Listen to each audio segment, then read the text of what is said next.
This is Talking Left with Danielle and Shano.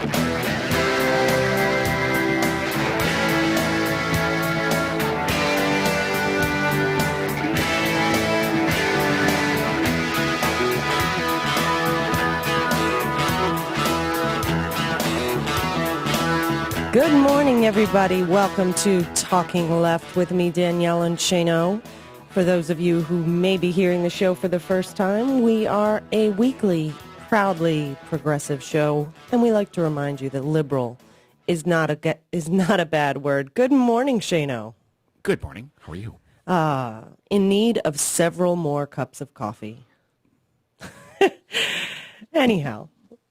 We like to go over the news that you may have missed during the week or that maybe we just think needs a little extra attention. We saw all over media the news of a meteor exploding over Russia and injuring upwards of 1,000 people, blowing out windows and even taking down the wall of a large factory. And that meteor has highlighted the need for more investment, for more spending, and has exposed the dangers of cutting funding on the space program, something that several presidents have done, including President Obama. And in just the 2012 budget proposal, NASA's budget was decreased overall by about $59 million, just a slight chunk of change, and it actually stands to have another marginal cut in the 2013 budget. It may seem minor in a budget of over $17 billion with a B, but the amount of money we've invested has only allowed us to track about 1% of asteroids this size, and asteroids as large as the one that recently passed by us, closer than some of our satellites. 1%. The one that was, let me see here, 17, I can't find in my notes here how large the size of a swimming pool is. Size of the swimming pool. That one I remember. That one wasn't discovered until a year ago. Sure. A year ago. So at that point, it would have been too late to try and do anything about it. You couldn't have sent Bruce Willis up there to blow it up. Hey, you never know. But 1 year probably isn't enough time to find it, try and come up with a solution, and then build whatever spacecraft you need to try and work it out. So according to Ed Lu, a former astronaut and head of a nonprofit dedicated to protecting humanity from asteroids, we are unaware of 99 large asteroids like that for every one we know about. 99. So had that asteroid hit the Earth, it would have been comparable to the 1908 Tunguska event. You'll have to tell me what that is because I do not know what you're talking about. It was a large asteroid that hit an area, an unpopulated area in eastern Russia, and there's still scarring in the tree line and evidence of such a large explosion occurring. But it essentially took place in an area that nobody lived. If it had taken place in a city, it was equivalent to a 10 to 20 megaton explosion. So that tiny meteor that hit Russia, they said, was more powerful than the nuclear bomb that, we dropped in Japan. This would be 10 to 20 times more than that. So, it's definitely interesting for the geeks out there to watch, the space news and finally see space news covered. It's easy when it's all, half a world away and right, and some shards of glass sticking in your arm to say, wow, that would have been neat to see. Yeah, that's exactly what I was just going to say. Some people in the media, saying, wow, that would have been cool to see. Okay. Some people in the media kept saying, wow, I wish I could have been there to see it. I wish I could have experienced it. And I think maybe we need to ask the 1,000 people that were injured from the event if they think it was worthy of witnessing. But, something we should be considering. It could be jobs, could be investment, and we could... When those suckers hits, the debt won't matter, will it? Exactly. That's true. The debt will not matter. And speaking of the debt and what we can do about it, corporate income taxes. Of course, the other big news was this cruise ship from hell, as many are calling it, that finally ended on Thursday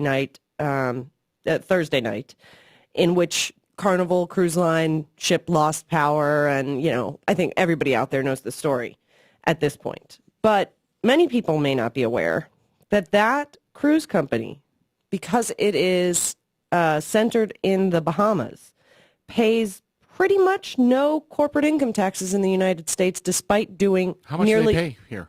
Despite doing nearly all of its business. How much do they pay here? 1.1%. Well, that's more than Facebook.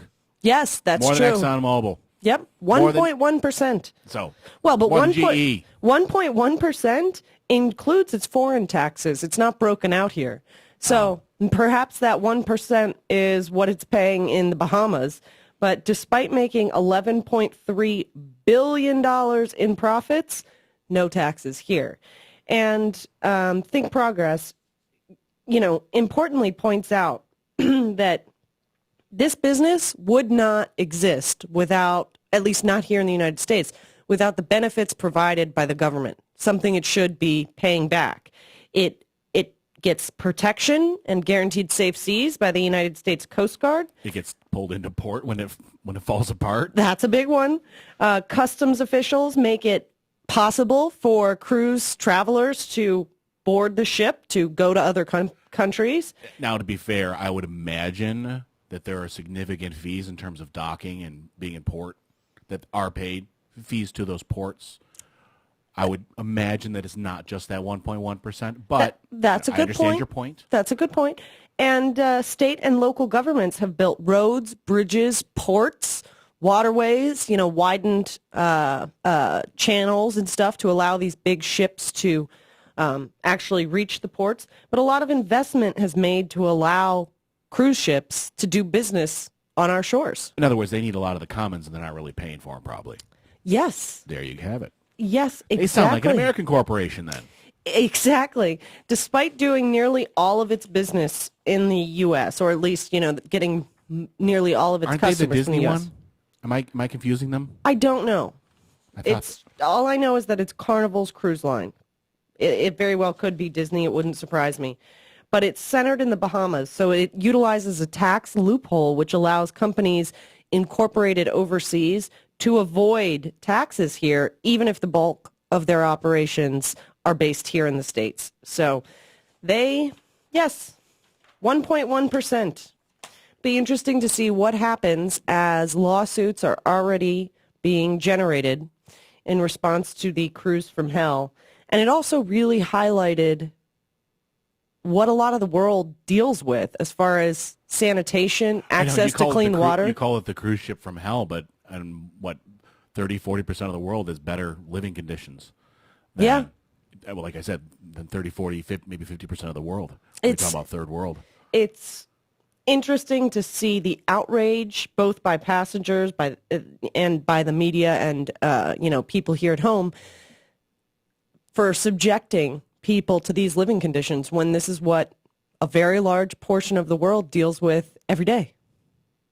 Something we should be thinking about. And maybe, who knows, maybe if they paid enough of their taxes, we could increase foreign aid to some of those countries. But that's just speculation. That's just liberal nonsense. It is. It's speculation. Liberal nonsense. Socialist, commie, hippie. Fascist. Tree hugger, fascist, yes. You get it all here. We're going to explain the difference of that, the difference between those terms in just a little while, something that is not being explained well enough in the media. And Shane, you gave me this story This was just one of those stories that makes you scratch your head.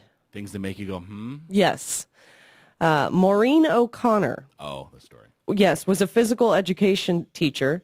When she was only 25 years old, she won a seat on the San Diego City Council and later won 2 terms to become the city's first female mayor. Charmed voters. The voters loved her. She was the only Democrat in office during her term as mayor. Dealing with a Republican state legislature. And it turns out she has gambled about $1 billion away. Billion with a B. Billion. Billion. Those are her losses? No, that was the decade-long gambling spree in which she won and lost more than $1 billion. I don't know how that all works out. Her net losses were about $13 million. Her net losses. All right. Is she a gazillionaire of some sort? Where does this money come from? She actually once had a personal fortune estimated to between 40 and $50 million. Upon losing that, she also swindled another $2.1 million from her late husband's charitable foundation. Oh, dear. She sold various properties, investments, and basically sold and spent everything that once encompassed her net worth. Oh. Her homes, businesses. Obviously addiction. Yes. And criminal. Right. And the interesting twist on this is that this may be the result of a brain tumor. Really? Yes. According to Miss O'Connor, at a news conference, she said she always intended to repay the foundation. She understood that it was wrong, but she has appeared to blame this behavior on a brain tumor that she wasn't diagnosed with until 2011. She says there are 2 Maureens, Maureen number 1 and Maureen number 2. But she said in that same statement she knew that was wrong. Yes. So therefore, she's still criminally liable with that statement right there. Yes, she's pretty much already been found liable. It's just they're going to reduce the sentence, and they've postponed the sentence while she tries to repay the organization. It doesn't say in the article. They've already operated and removed the brain tumor. So I guess there is hope, but given her physical state, it looks like they are being a little more lenient than perhaps they would with somebody else. With, say, you or me, if we took Exactly. $2 million or It says just about anyone else. Wow. From 2000 to 2009, according to IRS reports from the casinos at which she gambled, she had net gambling losses of about $13 million and won about $1 billion. So $1 billion. I can't even imagine how much she was playing. A lot of slot machine playing. Yes, she played video poker. She played that's wow. Yeah, so. What if she has tendonitis too? She has carpal tunnel. Carpal tunnel. Yeah. Yes. So just an interesting story. It's a sad story. It is a sad story. Hopefully she's able to repay the organization and the fact that it was taken from a charity. But just give her a little seed money and send her to Vegas. She'll get it, I swear. Yeah. $1 billion. That's what just makes you scratch your head. How do you even gamble to the tune of $1 billion? I mean, unless you're playing $1 million at a time. Yeah. You would think that video poker had some limits on it that couldn't bring you to $1 billion. It's Vegas. It's Vegas, baby. Yeah. Yeah. And get ready for the conspiracy theories, because they're going to be out there. A legal loophole could prevent Good Samaritans from collecting on the $1 million reward offered for information leading to the capture of Mr. Chris Dorner. $1 million was offered by the Los Angeles mayor and city. They had pledged it. There was private and public money put up. They said it was one of the largest, if not the largest, reward to date. Right. They pledged the money for, quote, information that would lead to Mr. Dorner's capture. So because Chris Dorner was not captured, but killed. They say that the reward is now in limbo, and it will ultimately be decided upon by the city council. Here's my thoughts on this. One, it doesn't say alive. Two, he was captured. Yeah. Two, you may want to spend $1 million if you ever want to tip ever again. Yeah, and I think just to avoid the conspiracy theories, it may be... You're never going to avoid the conspiracy. There'll be a different one. But in terms of if you really are reaching out for help from the community, and you say, here's a reward, thanks for the help, you don't get the reward, the community is at some point going to say, why should I? Because people put themselves at significant risk sometimes in providing this information. These people were actually kidnapped and held against their will. Right. Sure. More than 1,000 leads were called in to the hotline, but so far nobody has come forward to ask for the reward. Just on public opinion, one couple seems to be very deserving of it, and that's Jim and Karen Reynolds, and that was the couple who he had captive in their Big Bear, California home. They managed to escape and called in the tip that eventually led to Mr. Dorner's And you can imagine that escaping is putting your life in extreme jeopardy. Right. This guy, according to all reports, was a killer. Exactly. And, if anybody deserves it, it sounds like they do. So you might want to invest in getting future tips. It will be interesting to see how that plays out and, what conspiracy theories follow, just because sometimes they're thought-provoking. Which one are you speaking of here? That they killed him so they didn't have to pay out the $1 million? That's probably one of many that will circulate. Yeah. Yeah. Yeah. Did you hear the other one? That he's now a left-winger? I've heard that, and I've heard that he isn't really dead. I have not done my research to see. But just don't bury him at sea. Yeah. Yeah, we've had enough of that. Good call. So big show in store for you guys today. Hopefully we can wake up and make it lots of fun for you. But we have Ray Mederios of USA Progressive, our friend and awesome expert on the economy, and Susie Sampson of the Tea Party Report, who will give us her very interesting response to the State of the Union. The unofficial Tea Party response. The unofficial Tea Party. We're looking forward very much to talking to both of them. Since pretty much no one saw the official Tea Party response. Yes, you will get the unofficial response here exclusively. So you are listening. With good hair. Yes, you are listening to Talking Left. Thank you wherever you're checking us out. We Act Radio, talkingleft.com, our home sweet home, SoFlo Radio, or if you're checking out the podcast or the YouTube. We'll be right back with lots more show, so don't go anywhere. Thanks for listening. This is not normal. It's Talking Left with Danielle and Shano.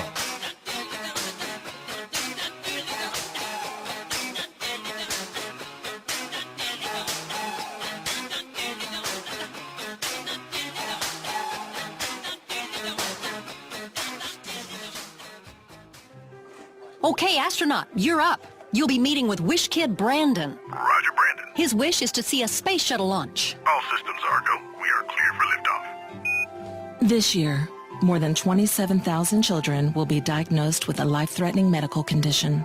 And Cowboy, Yes, ma'am. you'll be meeting with Shayla at a dude ranch in San Antonio. Let's saddle up. Some will miss school, some will miss time with their family and friends. Princess, are you here? Oh, yes. Thank you so much for rescuing me from that evil witch. Juliana wishes for a princess-themed room makeover. That sounds magical. But with your help, the Make-A-Wish Foundation can lift their spirits and give them a special kind of hope. Pirate, Yar. you're up for Isaac's wish. Aye, aye, Captain. The wishes of thousands of children are waiting to come true. You can help make my wish happen. Visit wish.org today. My name is Joe Thompson. I'm 29 years old and have a career that I love as a systems analyst. Career. It still sounds cool to say that word. I never could have gotten on this path without a college degree. And if the college me were here, he'd tell you. I never would have gotten to college without Big Brothers Big Sisters. I could have ended up anywhere, on the streets even. But college? Joe Thompson? Not likely. My big brother helped me out. He taught me I could do anything. at a time when a lot of people were saying just the opposite.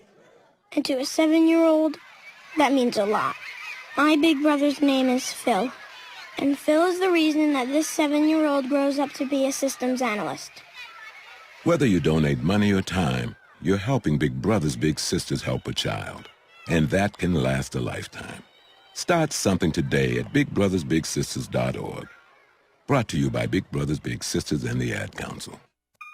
Hi, this is Brad Friedman, your friendly citizen investigative blogger, journalist, troublemaker, muckraker, and all-around swell fellow from bradblog.com. Join me for the Bradcast every Wednesday from 3 to 4 p.m. 1 hour of troublemaking and muckraking ripped from the pages of bradblog.com and sometimes from the dark recesses of my mind. We'll have investigative interviews with newsmakers, we'll call out the liars, frauds, and phonies, and we'll even give kudos to the good guys if we can find any. Stories you won't hear anywhere else. We'll report on politics, elections, election reform, mainstream corporate media failure, media reform, global warming denialism, and everything before, during, and after. Join me for the Bradcast every Wednesday, now a full hour, 3 to 4 p.m., right here on Pacifica Radio's KPFK, and coast to coast and around the globe on kpfk.org.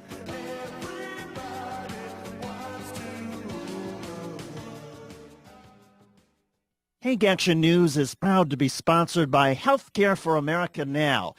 HCAN is a national coalition of more than 1,000 groups in 50 states, representing 30 million people. HCAN works to promote, defend, implement, and improve the Affordable Care Act at both the state and federal levels. They also try to protect Medicare and Medicaid, increase corporate accountability, and confront forces that seek to take away critical services. HCAN believes in creating jobs, not cutting programs people depend on.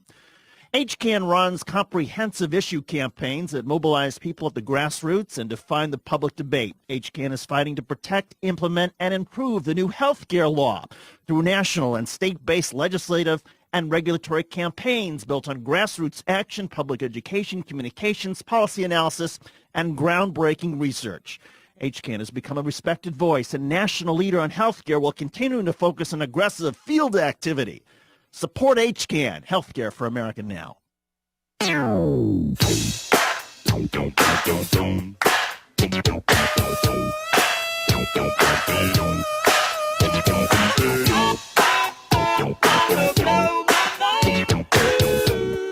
You're listening to Talking Left with Danielle and Shayna. Yes, you are. Welcome back to Talking Left. And we have a game to play. Shane, I'm very excited about this game. Very excited. Are you ready to spin the wheel? Ready to spin the wheel. Okay, give it a spin.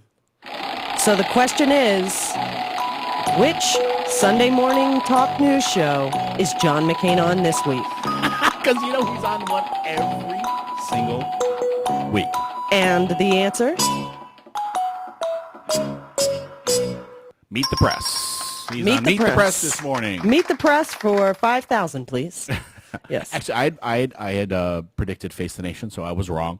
I said Face the Nation. At one point, the answer is going to be D, all of the above. It was when he was running, but that makes sense. Although he's been in the media so much over this Chuck Hagel filibuster, which we're going to get into a bit later, that they'll probably play clips of him on all the other shows. So that answer could be correct today. Oh, yeah, he'll be on all of them. Yeah. Absolutely. And somebody else who may be discussed on all of those shows is good old Wayne LaPierre. Oh, man. The question is, who is crazier? That would actually be a great poll question. Who's crazier, Wayne LaPierre or John McCain? That's D, all of the above. D, I love that. D, all of the above. Exactly. There's only two answers. We're just going to skip C and go right to D. Yes, just because all of the above sounds like it should be a D answer.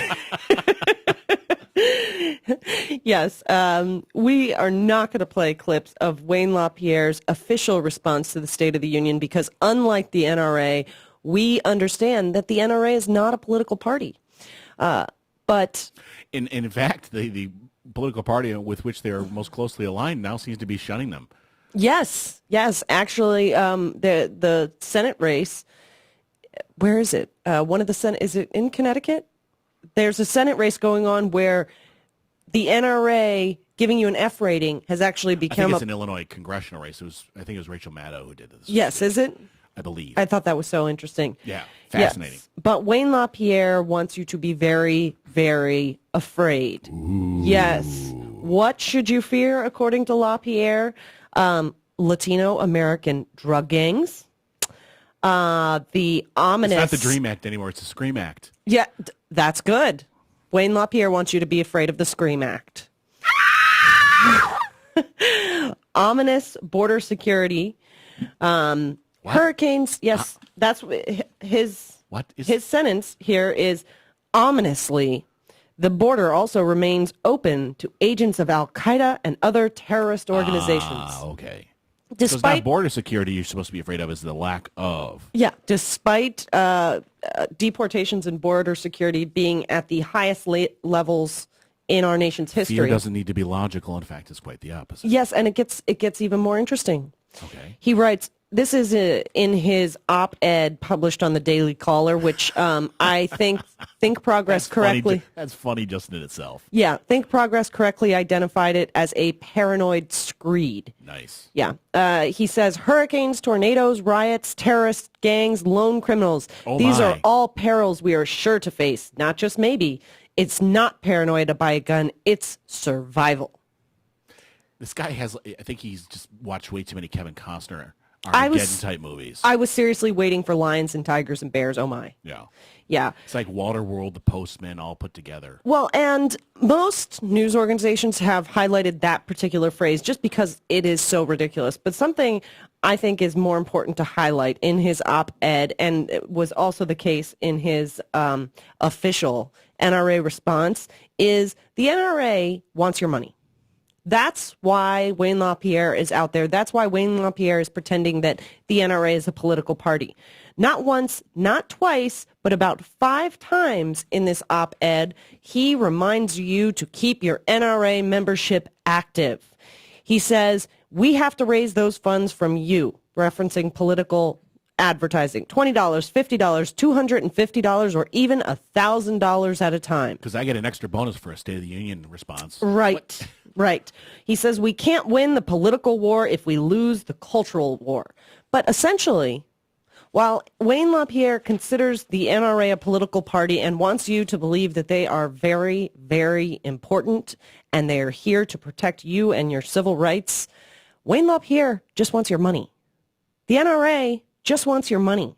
That's the only thing that you can conclude from actually reading this paranoid screed. So I guess in that respect, they are quite similar to a political party.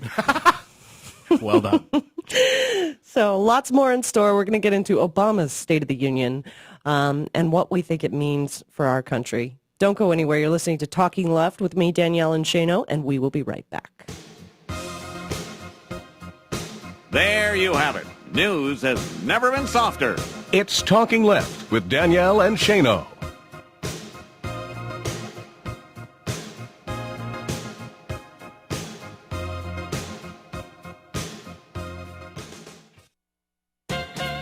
Besides being founders of our republic, what did Thomas Jefferson and George Washington have in common? Answer: hemp.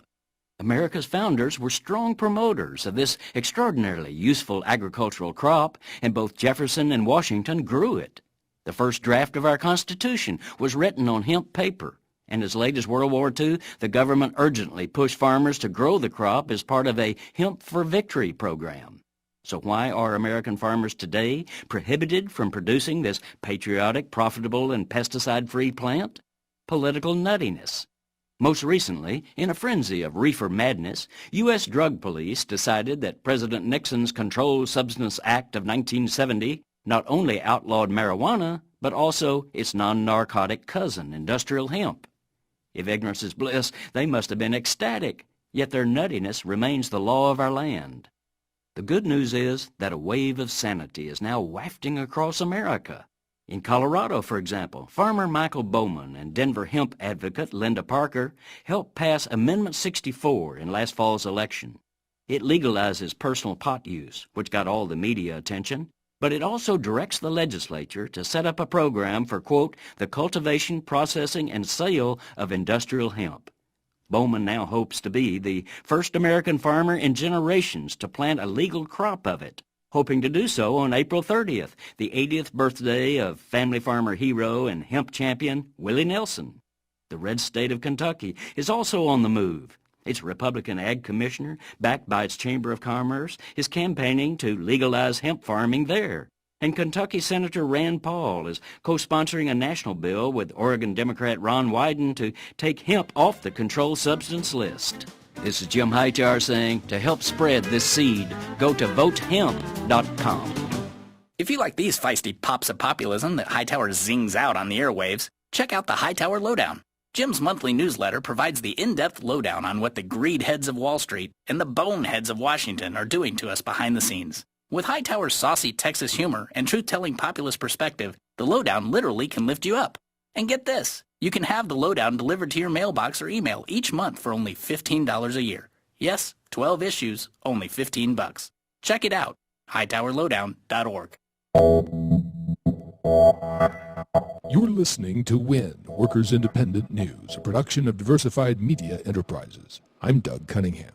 Sister Simone Campbell is not a nun on the bus anymore, but she's still crisscrossing the country as director of Network, advocating social and economic justice for workers and the poor. Catholic social teaching is at the heart of it is about a sense of fairness, a sense of justice, that workers who work full-time should make enough to support their families. And actually, Catholic social teaching all got started with the idea that workers had a right to organize, that because we're made in the, as our faith teaches us, in the image of God and have inherent dignity, then we're called to use that dignity for the benefit of all. And that means coming together and making sure that working conditions are just and fair, that wages are just, that people don't struggle at the margins and be unable to care for their family. Sister Simone is focused these days on helping to make sure Medicaid gets expanded to cover poor people as intended under the Affordable Care Act, and she also continues to push against austerity budget philosophies like Paul Ryan's House budget. We continue to push back against the concepts that were contained in the House Ryan budget and the idea that cutting social safety net programs is the way forward for our nation. Clearly, reasonable revenue, raising our taxes is a key piece, and making all programs as responsible as social service programs, including the Pentagon, is a way forward. The Michigan AFL-CIO changed to WIN, and the Building and Construction Trades Council of the AFL-CIO have sued the state of Michigan in an effort to have the recently passed anti-union legislation known as Right to Work thrown out. The suit seeks a permanent injunction declaring right to work illegal in Michigan. Among the grounds the suit cites for abolishing the law is that it violates the U.S. Constitution's Supremacy Clause because it violates the federal National Labor Relations Act protections on worker rights to organize and collectively bargain. The Michigan anti-union law is scheduled to take effect on or about March 27th. The lawsuit challenging the law was filed in federal court for the Eastern District of Michigan. In a new report, the Public Interest Research Group says states lose nearly $40 billion a year in tax revenue because corporations and wealthy individuals are using offshore tax havens to avoid paying their statutory tax rates. This offshoring of tax obligations also means the federal government loses roughly $150 billion a year in tax revenue. The Public Interest Research Group report says tax obligation offshoring hurts states and is unfair because it means that ultimately other taxpayers pick up the tab or have to suffer cuts in public services so the wealthy can avoid paying their statutory tax rates. This newscast is made possible in part through underwriting support from the IBEW and the OPEIU. You've been listening to WIN, Workers Independent News. For more information, visit laborradio.org. It takes 12 years to create a graduate. It takes about the same time to create a dropout. And at the end of the day, the difference between a child becoming one or the other could be you. So United Way is asking you to make a pledge. Tutor a child who needs help. Mentor a kid who needs someone on their side. Volunteer to read to children. Because when a child advances, we all advance. Be a reader, tutor or mentor. Give, advocate, volunteer, live united. Take the pledge now at liveunited.org. Brought to you by United Way and the Ad Council.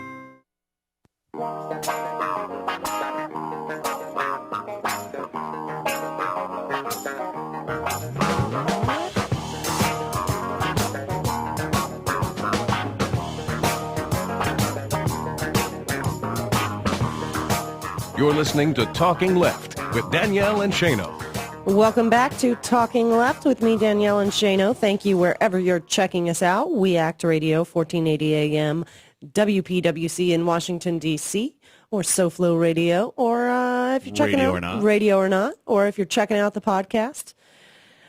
So the big news this week, and of course our show being on Sunday, a lot of this has already been discussed, but it's interesting. Well, you're going to go to the... Here, I'm going to interrupt right. Go for it. State of the Union. Now that it's a few days old, because, we watch the right.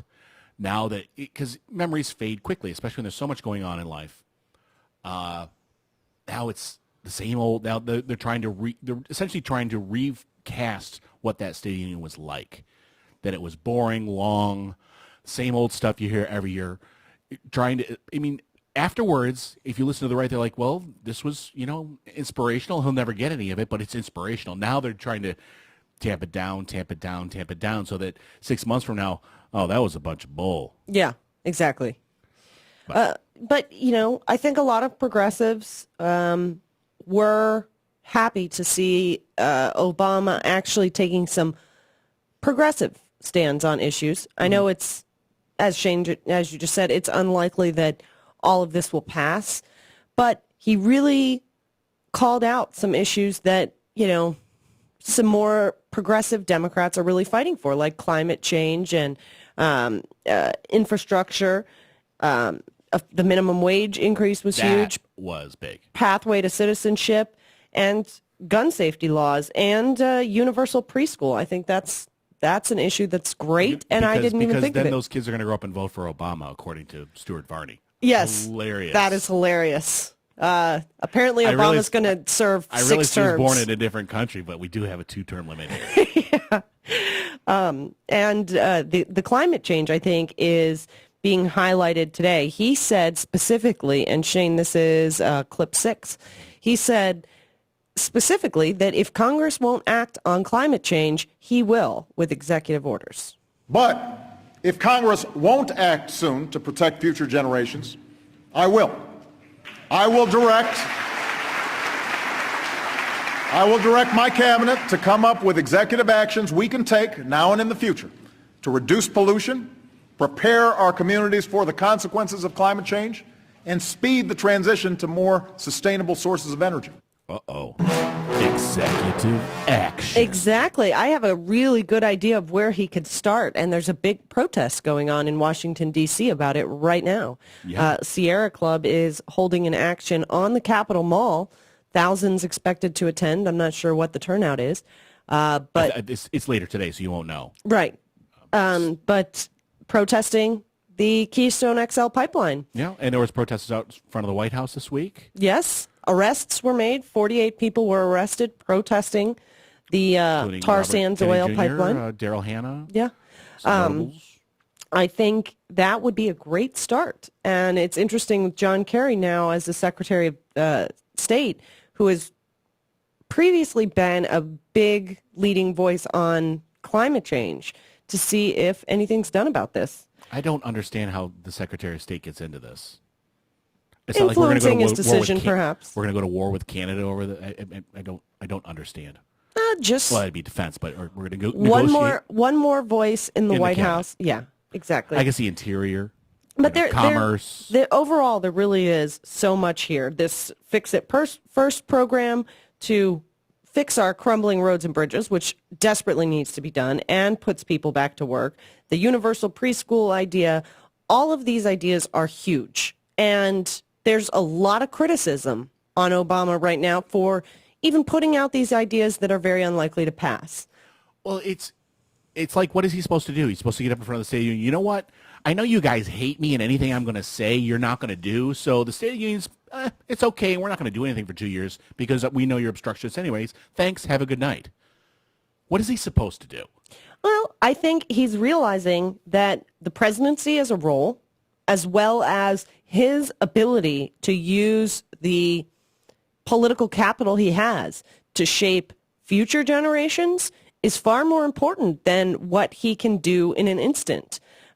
Pushing our country back onto a progressive path would be a great historic way to... As Gandhi, I'm going to butcher the saying, a journey of 1,000 miles begins with a single step. Right. If you don't even point in the right direction, how you Right. never get there.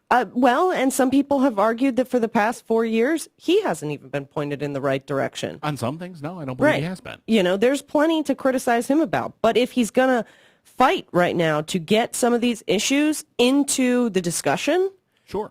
Move the dialogue at least. Exactly. Away from, oh my gosh, we're broke. And away from, which is a bunch of bull, too. from, we are a center-right country, which is a bunch of nonsense. It is. If we look at some of the most historical, important presidents throughout our nation, some of the biggest names, JFK, FDR, they were not selfish enough to only worry about what could be passed during their presidency, what could be achieved in the 4 years or longer that they were in office. They were willing to invest that political capital to see projects started that they knew they would not see the end of. Somebody quoted this. I don't remember who. I'm sorry. I wish I had the source. There's an old saying in mayoral politics that there's no road project that's longer than they won't enact one that takes longer than 2 years to complete. Because they want to be in office to cut the ribbon. Right. They want the next mayor. It was Michael Tomasky of the Daily Beast, and I have the article right here, and he's saying in an article called Obama's 2024 Strategy, and that a lot of the groundwork he's laying right now, he knows will not be completed during his term in office. I mean, granted, just since the State of the Union, we've seen a pretty darn good start. He's put out this plan for universal preschool, and it's a really great, all-encompassing plan that should correct some of the disparity between high-income children and low-income children that will give them a better chance starting out in life. He's pushing Congress for a vote on gun control legislation. He has set up a $50 billion infrastructure project bank. He has now just started circulating a draft immigration bill that would reduce the path to residency to 8 years for undocumented immigrants, and that's a big deal. That is a big deal. Right. And that's also an economic push to our country. Sure. Besides just being a civil rights and moral issue, and unsurprisingly, one Marco Rubio has now spoken out against. Marco Rubio, who has been pro-path to citizenship and has been the leading voice on immigration for the Republicans, is calling the bill, which hasn't even officially been released yet, a, quote, half-baked and seriously flawed plan. It doesn't surprise me. No. Because you know what happens to Republicans who buddy up to Obama.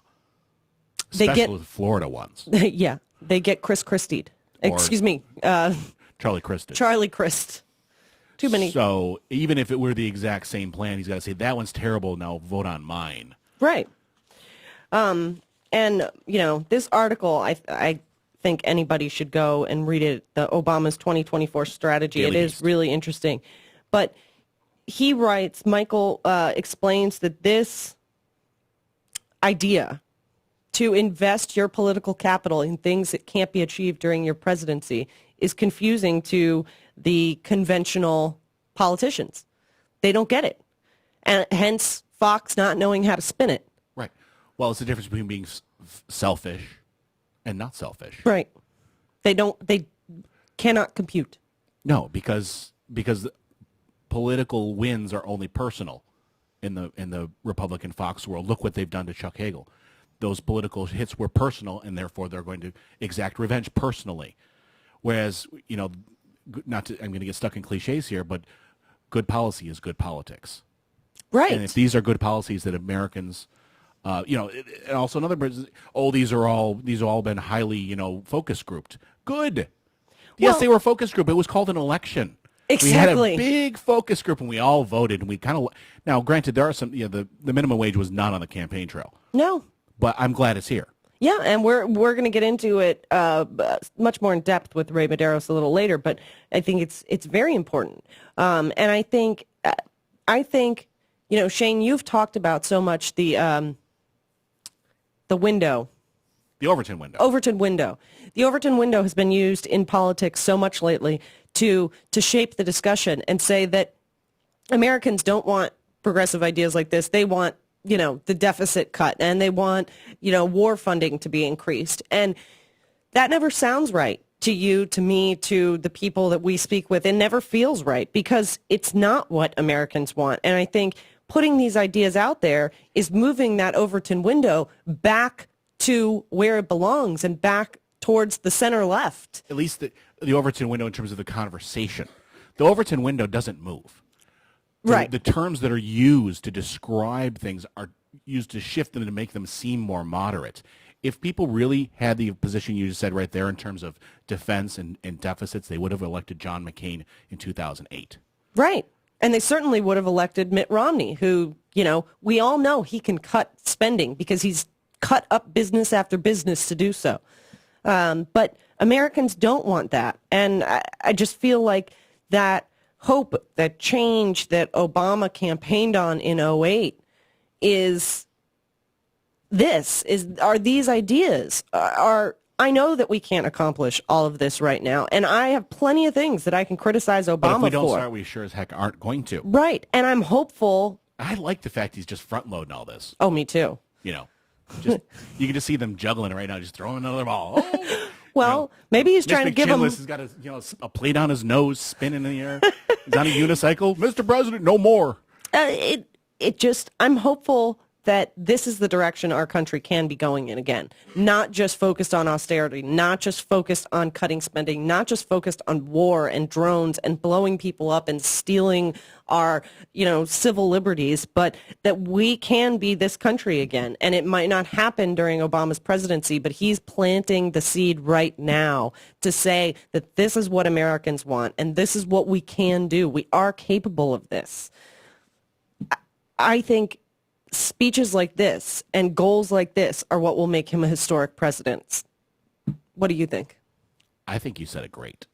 All right. Well, I know that might frustrate some who still want to be angry with Obama, but we have to look at the big picture. And if we can accomplish half of that. Where he's falling short, you can go ahead and be that way. Yeah, and I think we should continue to But push if you him. only focus on that, well, and we can walk and chew gum at the same time. Sure. We can continue to fight issues like the Keystone XL pipeline, like drones, like the Patriot Act. We can continue to fight those and also at the same time support issues like these. We're capable of it. Progressives are smart. It's a beautiful thing. This is Talking Left. We're going to be right back with more Ray Mederios coming up in the next hour. Big show. Stick around.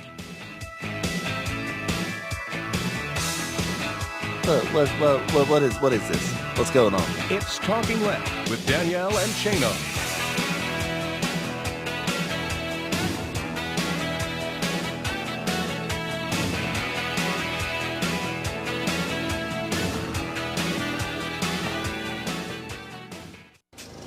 We got no plans at all. Evil man's always transcending. Follow like sheep, swallow everything. Always simpletons or pretending. We got no plans. Another day, another completely crucial, utterly underreported story. This is your moment of clarity from LeeCamp.net. The country of Iceland, known most recently for economic collapse and the angry volcano Eyjafjallajökull, shares a lot with the United States. Like us, it deregulated the banks, and like us, it collapsed into a smoldering heap, which is precisely what happens when you let bankers do whatever bankers want to do. But that's where the similarities end. You see, Iceland dealt with the collapse the opposite way we did. And I know you're thinking, doing the opposite of us, how could that be possible? Clearly, we're gospel. The definition of ignorance is the opposite of whatever we do.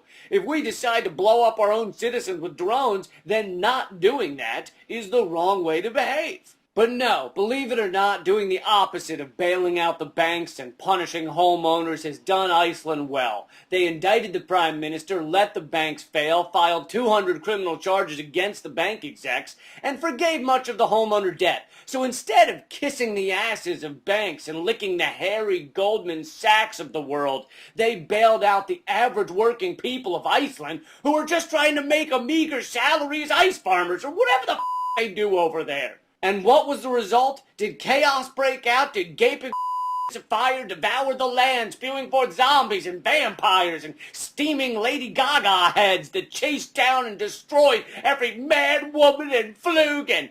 No. Well, okay, there was a giant volcano, so I guess the gaping fire part was true, but I don't think that had to do with the banks. So no, instead the economy rebounded, doing better than the European Union. There's not much unemployment, and they haven't introduced much austerity. And the bankers who caused the mess are either in jail or getting spit on at restaurants as they try to eat their fight.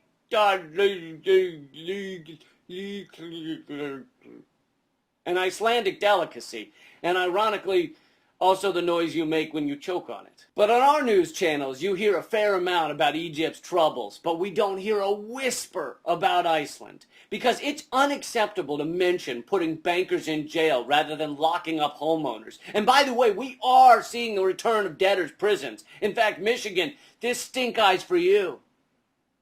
I need to work on my stink eye. The last guy I gave it to thought he had a spider on his face and then flipped out. The other reason this story isn't reported is because it goes against the American thesis statement of personal responsibility. Doesn't matter if you were lied to by the mortgage lender. You have to take responsibility for your debts, unless, of course, you're a massive bank or investment firm. Then we'll allow you to show the least responsibility, since that lady who left her 3 toddlers to be babysat by her golden retriever while she was at a casino. And the golden retriever wasn't even getting paid well. And when it all comes crashing down, we'll prop you back up, Mr. Wall Street, like Weekend at Bernie's, if Bernie were a and then we'll give you a bulging bonus. This is America, socialism for the rich when they want it. Prison for the poor. And in case you're curious about the number of U.S. Justice Department prosecutions of masterminds behind the pillaging of our country, 0.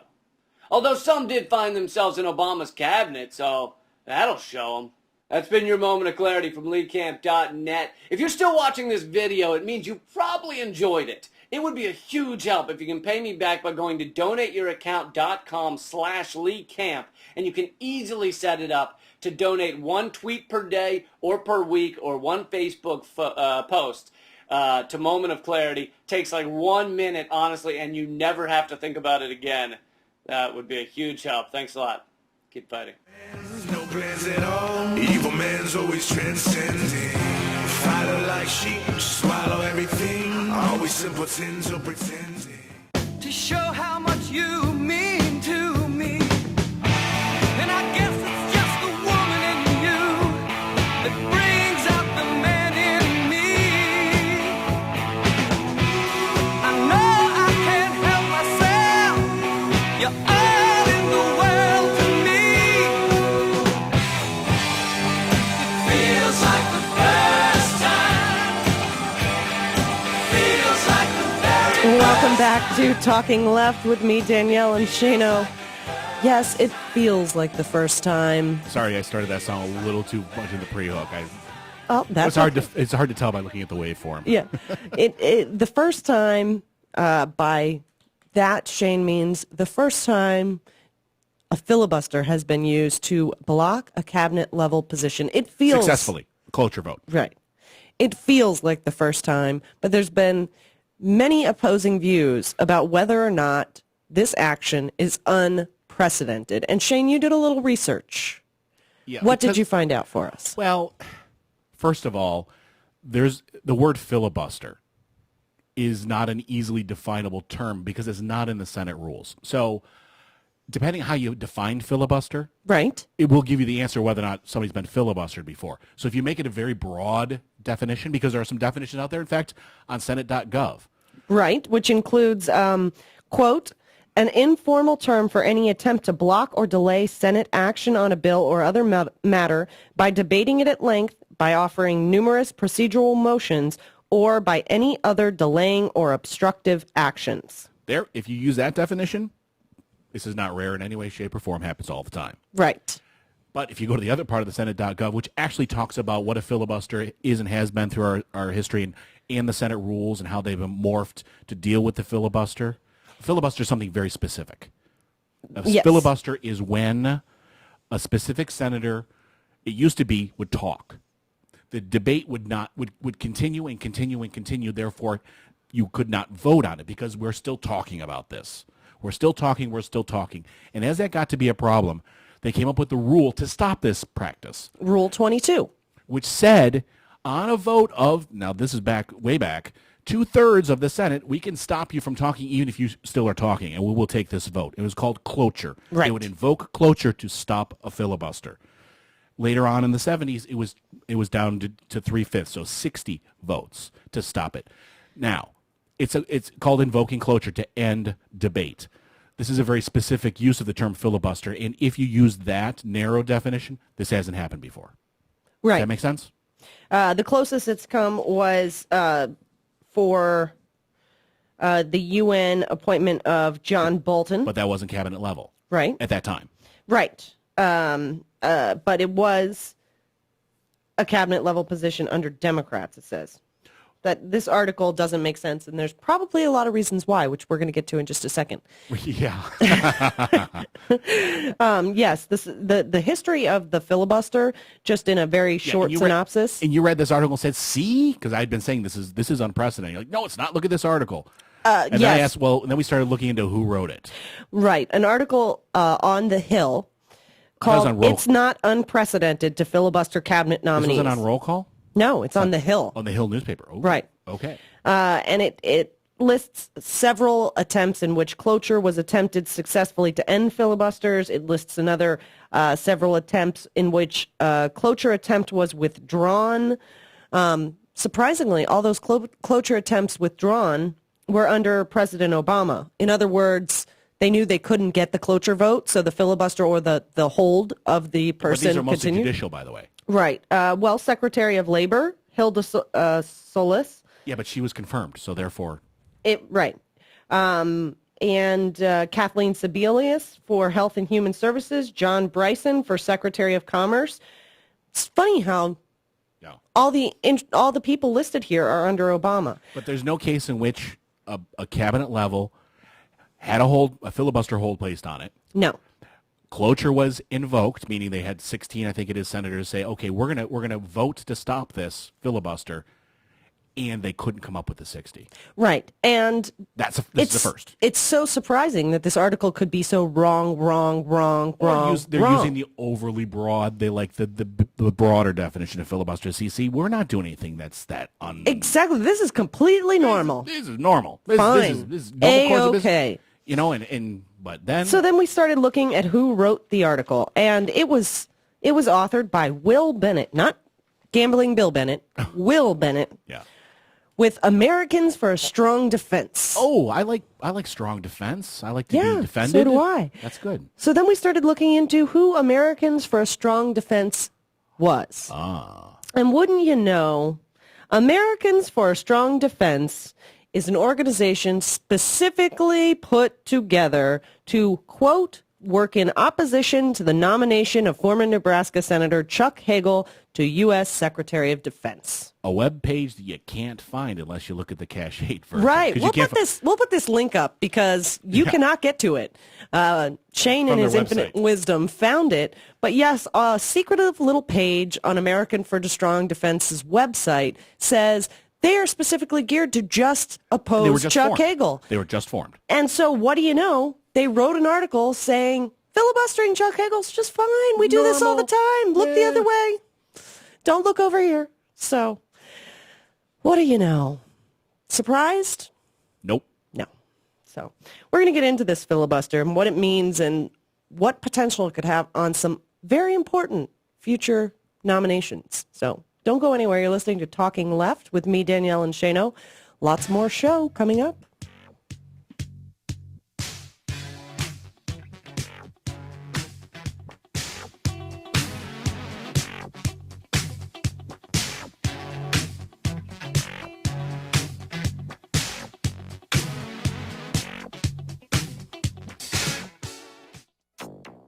It's Tuesday, February 12, 2013. And now let us entrust the Holy Church to the care of our Supreme Pastor. Too pooped to Pope.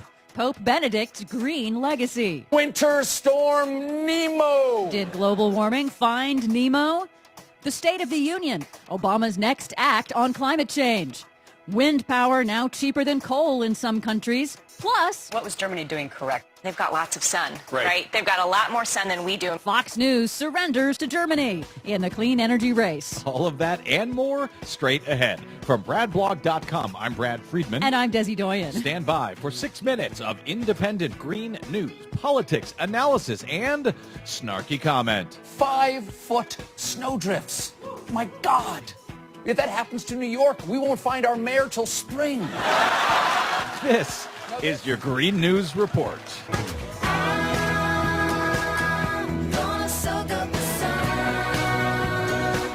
Okay, Desi Doyen, Winter Storm Nemo has passed. Have you survived? Yes, somehow we managed out here in sunny California. Oh, yeah, that's right. What do you have for us today? Well, first, some quick headlines. Tesla Motors CEO Elon Musk says secret software installed There's secret sauce in the Tesla? Software. Secret software. Oh. Software installed on all Tesla electric cars that are lent to the media show that the New York Times ignored instructions and may have even cheated in their test drive of the range of a Tesla electric car. The New York Times, of course, denies the allegation. Wow, did the media know that there was secret software on their cars? No, they didn't know that. Elon Musk says they've done that ever since the British program Top Gear sort of lied about a Nissan Leaf. Wow, busted. Wind power is now cheaper than coal in some countries. Bloomberg New Energy Finance reports that this is already the case in Australia, partly due to a new carbon tax on that nation's biggest polluters, making non-polluting renewables more competitive, but also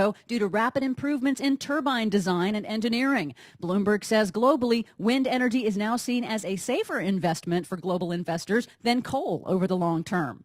What's more, $2 trillion will flow into the global clean energy industry over the next 5 years. That's as investors focus on building clean energy power plants worldwide to meet rising demand for electricity. That's according to a new analysis of investments from the Pew Charitable Trusts. And, it's weird because, the climate change denial industry and the fossil fuel companies say that renewables are just a boutique industry. And not so boutique after all? Yeah, I don't know what the climate change denial industry knows that the clean energy investors don't. With $2 trillion about to be invested, I think I need to open up a boutique. The Northeast is slowly recovering from Winter Storm Nemo, yet another record storm that dumped a record 40 inches of snow in some places, bringing the region to a standstill. Question remains if congressional Republicans will stall on disaster aid like they did after Superstorm Sandy. Climate scientists do say that global warming influenced Nemo's intensity. Unusually warm ocean temperatures boosted the intense snow dump because the air was holding 200% more moisture than is normal for that region at this time of year. Weather underground meteorologist Christopher Burt said, quote, "It is a bit unsettling that two of the most significant storms in the past 300 years to strike the Northeast have occurred within just 4 months of each other." Unsettling, but also somewhat helpful, frankly, that these have happened up in the Northeast where the media and the politicos live. Sometimes it takes a 2x4 upside the head. Yep. So this happened. Pope Benedict XVI announced Monday he would be the first pope in 600 years to resign due to declining health. And what could that possibly have to do with green news? Oh, guess what? The 85-year-old pontiff is also notable for being the greenest pope yet. Setting aside all the other issues with the Catholic Church for a moment. And there are plenty of them. Oh, yes, there are. Pope Benedict was the first pope to require Vatican City to become more energy efficient and the first pope to bluntly push governments to address climate change as fundamental to social justice and responsible stewardship of creation for future generations. The Pope's surprise announcement stole some thunder from President Obama's State of the Union speech on Tuesday night. As we go to air, we're just hours away from the State of the Union speech. Environmental groups and even the Wall Street Journal have suggested Obama may introduce concrete policies to act on climate change, which he suggested he would do in his inaugural address just 3 weeks ago. We will respond to the threat of climate change, knowing that the failure to do so would betray our children and future generations. He will speak to it. The question is not whether he speaks to it, but whether something gets done about it. Exactly. Finally, Fox News is surrendering to Germany, at least as far as winning the global clean energy race. On Fox and Friends, when asked why Germany's solar program was so much more successful than the United States, Fox business reporter Shivani Joshi let out this whopper. They've got lots of sun, right? They've got a lot more sun than we do. Right. They've got a lot more sun in Germany. And of course, that is crazy. Germany is so far north, it gets as much sun as Alaska. It's just that Germany has sane, deliberate energy policies that benefit ordinary extraordinary Germans, so everybody wins. For more on that story and those we couldn't get to today, please check out our website at greennews.bradblog.com. Remember, download us anytime via iTunes. Listen to us on your mobile device via Stitcher Radio or the TuneIn apps. Find us and like us on the Facebook and follow us 24/7 on the Twitters at Green News Report. From bradblog.com, I'm Brad Friedman. And I'm Desi Doyen. And this has been your Green News Report.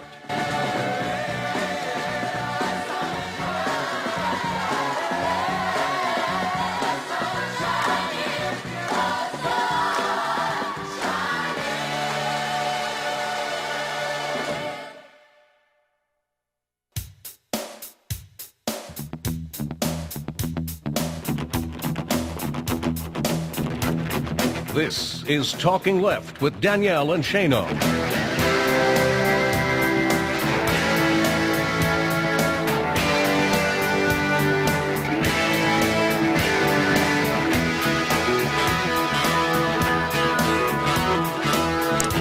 Welcome back to Talking Left with me, Danielle and Shano. Thank you wherever you are checking us out. SoFlo Radio, RadioOrNot.com, Progressive Blend. Of course, We Act Radio, 1480 AM, WPWC in Washington, D.C. Or thank you if you are downloading the podcast or watching us over on YouTube. We appreciate you wherever you are listening. So before the break, we were talking about the filibuster of Chuck Hagel. In his I nomination. really hope I explained that well. I think you did, but you've heard my explanation for the last exactly. couple We've been weeks. discussing this for a couple days now. So Filibuster is when you don't end debate. Cloture is a motion you file to end debate. To end a filibuster or debate. To bring it to a vote, and cloture motions require 60 votes. Right. That's how pretty much anything in the Senate can be required to have a 60 vote, other than reconciliation. And the reason reconciliation, by the way, is because reconciliation bills have a fixed set of time for debate in the rules. So when that is over, there's a vote. You cannot filibuster those. Does that make sense? Yes. So you don't have to file that cloture motion. You just wait out that whatever the 48, 72 hours, whatever it is of debate, then you vote. And that's how things like the Affordable Care Act were passed and like during Bush's tax cuts for the rich. Yes. Passed using budget reconciliation. Not to mention that they had a little help from a Nebraska senator. Yeah. So anyhow, so-called Democrat.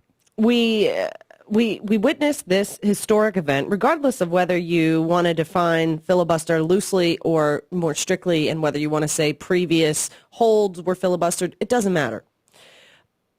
Filibustering a Secretary of Defense while our nation is still technically at war. I say he's technically not at war.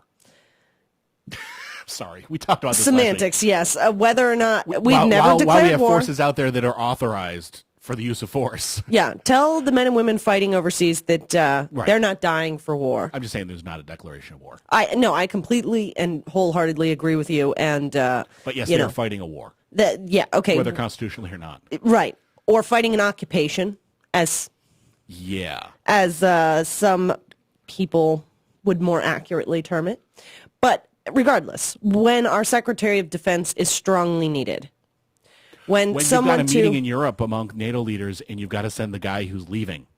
When you're planning to withdraw 34,000 troops from Afghanistan and you might need to figure a few things out on how that's going to go down.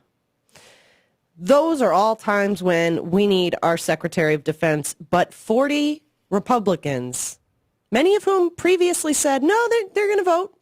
They're going to allow a vote on Chuck Hagel. Just They're not not going to now. filibuster. Well, they don't want to call it a filibuster. No. No matter how broadly they define it, this one they don't want to call a filibuster either. All of a sudden, senators like James Inhofe are all of a sudden saying, no, that wasn't a filibuster. Nope. We just want more information. We're just not ending debate. We're not filibustering. We're just not ending debate. Happens to be information that Chuck Hagel has nothing to do with or knows nothing about. In other words, they don't want to lose they think they have some leverage. Right. And at the same time, they can embarrass the president. They can essentially cut the legs out from underneath Hagel before he becomes defense secretary. They can even political scores from years ago. Which is all kinds of the petty garbage that we're which tired is most likely what it's about is they didn't like the fact that Chuck Hagel was mean to Bush. Despite the fact that he was right. Because they know that in 10 days after the President's Day recess, a little less than 10 days now, they expect to hold the up or down vote, and they expect that Chuck Hagel will, in fact, be confirmed, or as Lindsey Graham put it, unless he, quote, shows some bombshell like he likes blood-sucking vampires. So, essentially, he will be confirmed. Well, they're all Cheney fans, so I guess that really isn't disqualifying to be a senator on the Republican side. That's true. Good point. But the question, that many Democrats are asking is, why didn't we pursue stronger filibuster reform at the time? At least on advice and consent. At least on the appointments of cabinet level nominations and judges. If Republicans wanted to filibuster everything else, at least let Obama have his cabinet. But apparently, Harry Reid did not have the votes, so he allowed this weaker handshake, gentleman's deal, we're not going to do this anymore, take place. And what do you know? Psych! Yeah, they're crossing their fingers when they shake his hand. Gotcha! So, this is different, though. We're not actually filibustering. It shows how important that reform was and how difficult it's been for Obama, and it will continue to be for Obama in the next 4 years, and probably... And it all interweaves. Yes. And I was thinking about this during the break. Think back, and it's going to take a little bit to get from this point to the final one, but think of Susan Saladoff's movie... Hot Coffee. Hot Coffee. All right. So many of our Article 3 rights, meaning we could go to court to have have decisions on different conflicts we have. We write those off. The Seventh Amendment rights we have. When we essentially say when we go to the hospital, we sign a form, we don't know what's on it. It says essentially you subject yourself to administrative appeals. Right. Or if you ever hit agree on any of your software, trust me, you are signing your rights away to a jury trial. So in so many different times in our life, we are signing away our right to a jury trial in a civil case. So it goes to an administrative. Or if you're just a worker, if you have an equal opportunity, it has to go to the EEOC. If you have a workers' comp, it goes to the Workman Comp Board. If you are part of a union, NLRB. These are all administrative functions. So when you have a dispute, you have to go through this process, which is an administrative one, which is under the executive branch. And when you get one that you don't like and you want to appeal it, and you appeal it higher, and you appeal it higher, eventually you get to the top one. And those top ones are filled by these very people that have to be approved of by the Senate. So when you sign away your Seventh Amendment rights, you may never even get the final determination, because in the case of NLRB, they can't issue any. Right. Or the cases on voting, we find out there's 4 commissioners on it. None of them are filled. So many of these boards don't have people on them. So disputes never get litigated. Right. And we've seen it time after time after time over the past 4 years that just one after another of judges, officials, administrators, and now even cabinet level positions are blocked from confirmation. And then you have Republicans saying, see, government doesn't suck. Right. But, the bigger question is what's going to happen. Most people speculate that Ginsburg is going to retire from the Supreme Court soon, maybe this year, within a couple years, but definitely likely to happen during Obama's term. Perhaps. Definitely likely, maybe, perhaps. If it were to, that's going to be the fight of the century. Right.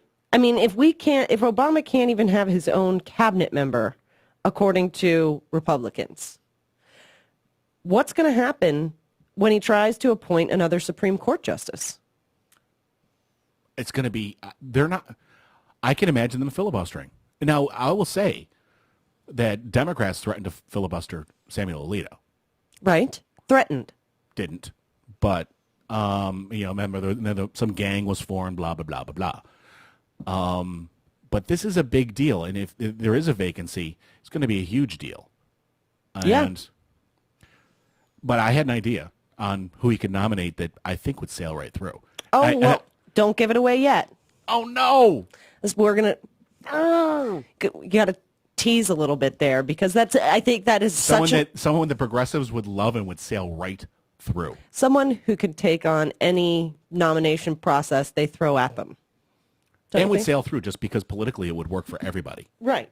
So, it's just, obviously, Chuck Hagel will be confirmed. I think reasonable concerns on both sides about many of Obama's appointees, like Brennan and him being buddy-buddy with the drone program. And not so fond of the Fourth Amendment.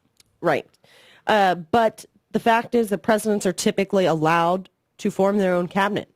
They are his advisors. Right. And even if filibuster reform was completed on advice and consent and these blocks couldn't be done, they could still be challenged with an up or down vote. They could still be voted against if they were that bad. 50 plus 1. Right. I think that's the best incremental filibuster reform we can have at the beginning of the next Congress.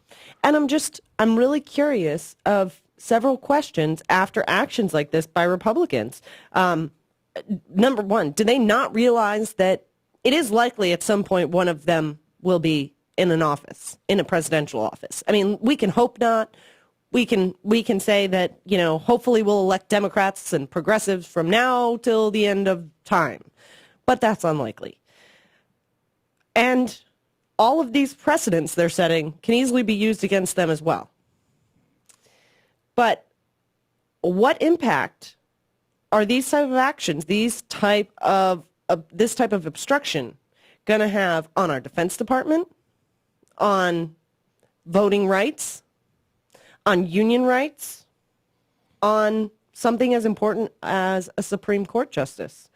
These are all questions that nobody can answer because this is unprecedented. We don't have an ATF head. We're talking about gun legislation. Right. Might be good to have someone there. We don't have people sitting on the Voting Rights Commission. Right. As Republicans are trying to steal the Electoral College. And on top of it, we've got the Supreme Court is going to be looking at the Voting Rights Act. It's amazing. Right. But you just look at the Consumer Financial Protection Board. Exactly.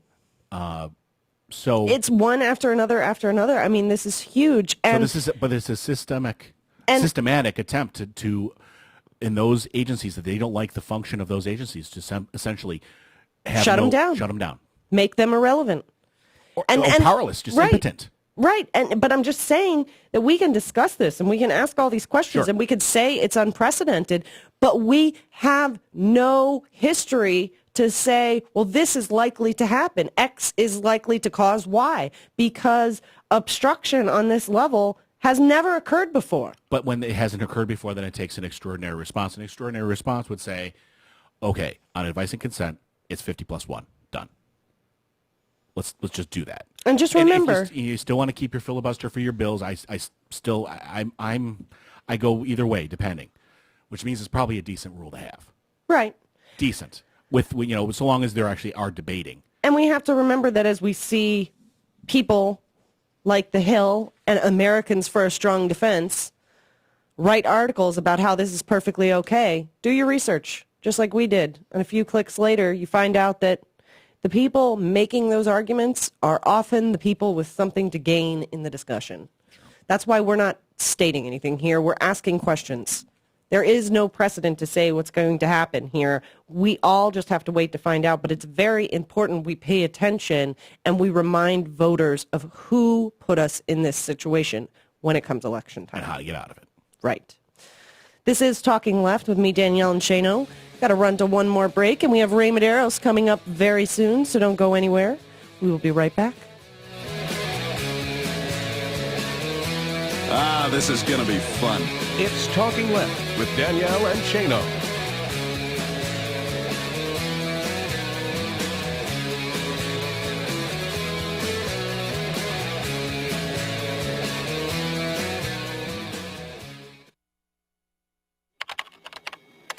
My name is Joe Thompson. I'm 29 years old and have a career that I love as a systems analyst. Career. It still sounds cool to say that word. I never could have gotten on this path without a college degree.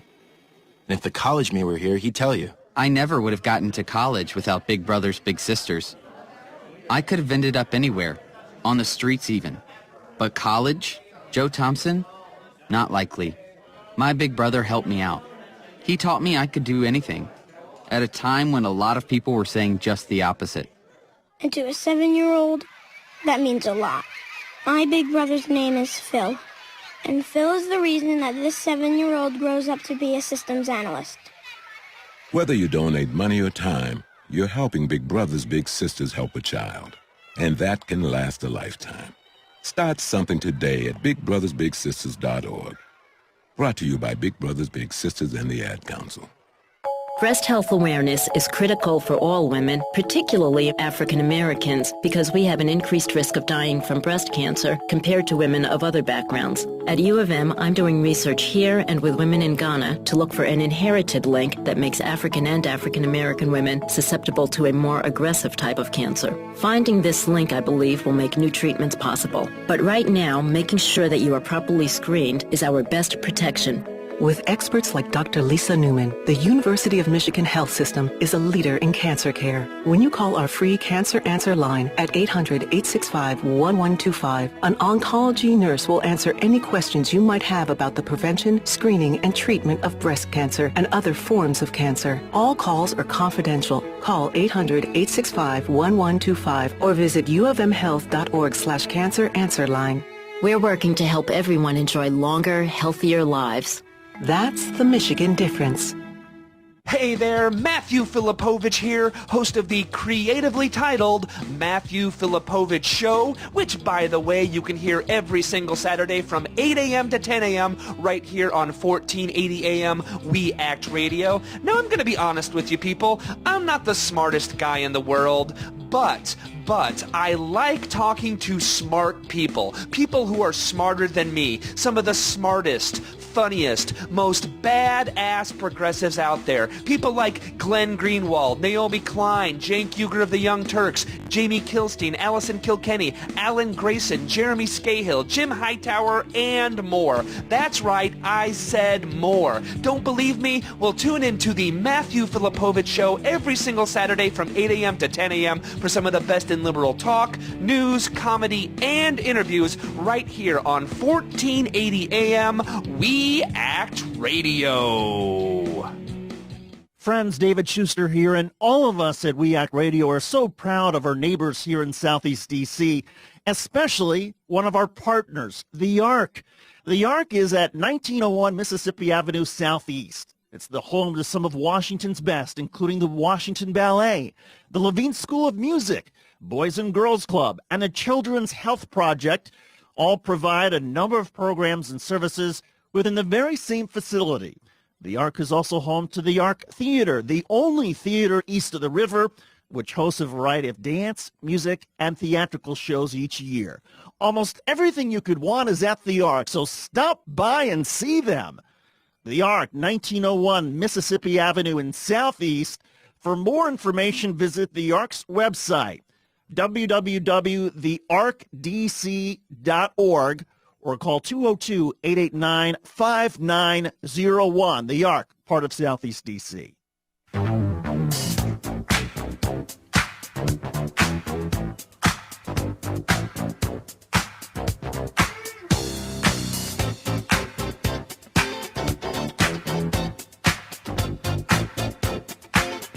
You're listening to Talking Left with Danielle and Shano. Welcome back to Talking Left with me, Danielle and Shano. So we were just talking about Chuck Hagel and filibustering a cabinet-level position, and it certainly brought about the discussion of what's going to happen when a Supreme Court Justice retires. I love Justice Ginsburg. I know you do. I would like it if she stayed there for the next 100 years. Right. And if we could figure out a way, let's do it. Right. So I don't want to push anyone anywhere or insinuate anyway, because she hasn't made any comments. I certainly wouldn't know if she had. Don't know the woman. I don't want to start any rumors. Right. No. We certainly have no information that it's, a definite, but many people have said that it's likely. Although I have heard that Justice Scalia is thinking of stepping down. Some say him and Alito are just, yeah. But there is a high likelihood that Obama will have to appoint a Supreme Court justice during this next term. And this recent filibuster has shown that he may have an extremely difficult time getting somebody confirmed. Well, Shane, you had an idea. And Yes. I actually loved this idea of who you thought. There's a lot of reasons why this would work. There's some downsides to it, a lot of upsides. But And who you think yeah, Hillary Clinton.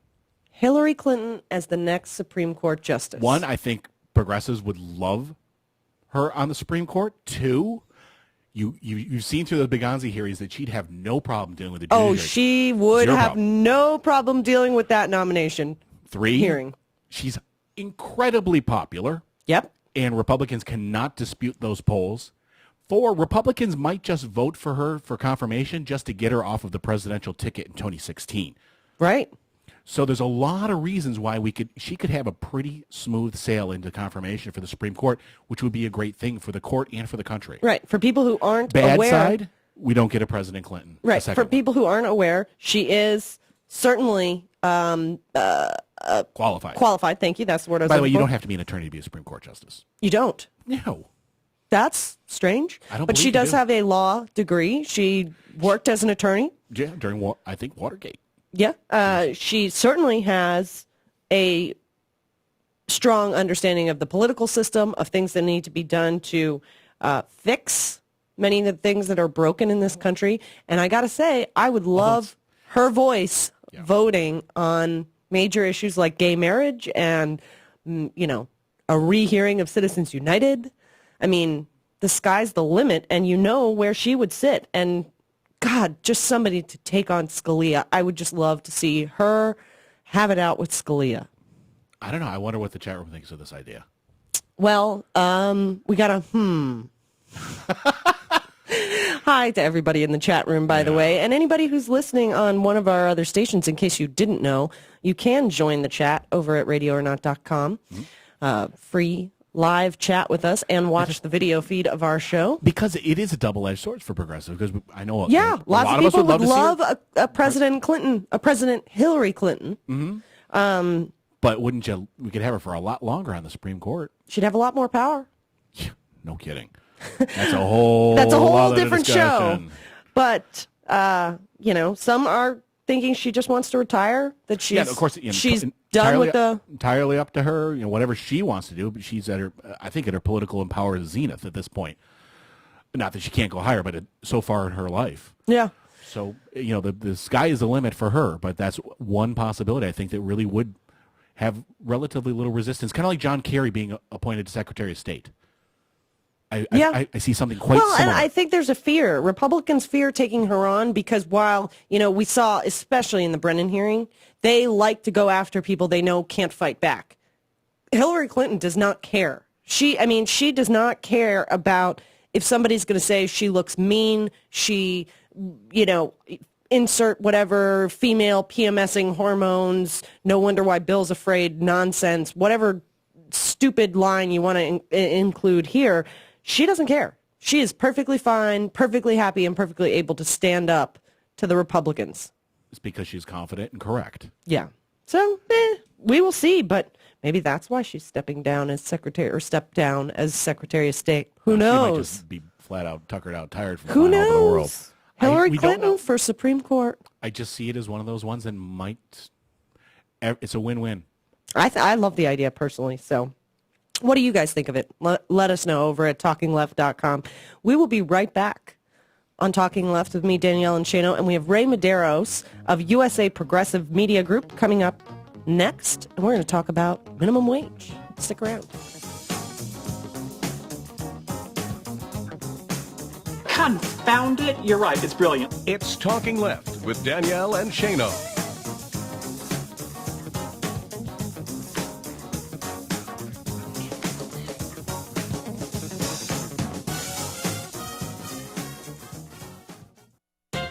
If you fool with Mother Nature, she'll most likely fool with you, usually in very unpleasant ways. Monsanto, the biotech profiteer, keeps rediscovering this reality, but never seems to learn from it. For more than a decade, it has aggressively pushed its genetically altered corn and soybean seeds on American farmers. Called Roundup Ready, the seeds have had their genes altered specifically so the resulting corn plants and soybeans can tolerate heavier doses of an herbicide called Roundup. Who makes this weed killer? Monsanto. So its frankenseeds are really nothing but a marketing scheme to sell and spread more pesticide. But Roundup kills those pesky weeds, so farmers gain, right? Wrong. Monsanto's bio-tampering fooled Mother Nature briefly, but Mom has fought back. Several weeds have mutated to become immune to Roundup.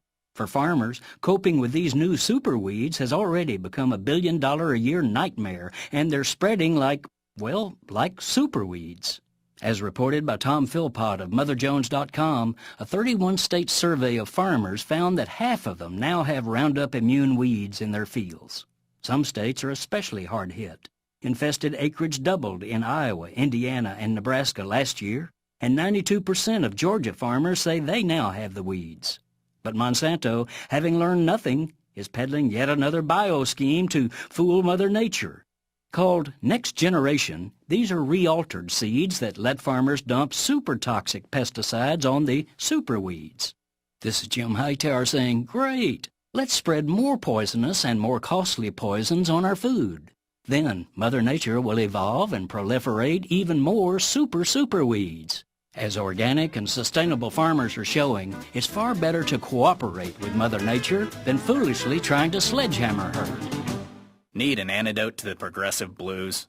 Want some good news about how grassroots folks are rebelling against the corporate powers and winning? Well, here's an easy-to-swallow pill for you, the Hightower Lowdown. Hightower's monthly newsletter will give you the lowdown, even as it lifts you up. It's 4 pages a month, jam-packed with facts you can use, actions you can take, and Jim's own Texas humor, all for only $15 a year. To become a lowdowner, go to hightowerlowdown.org.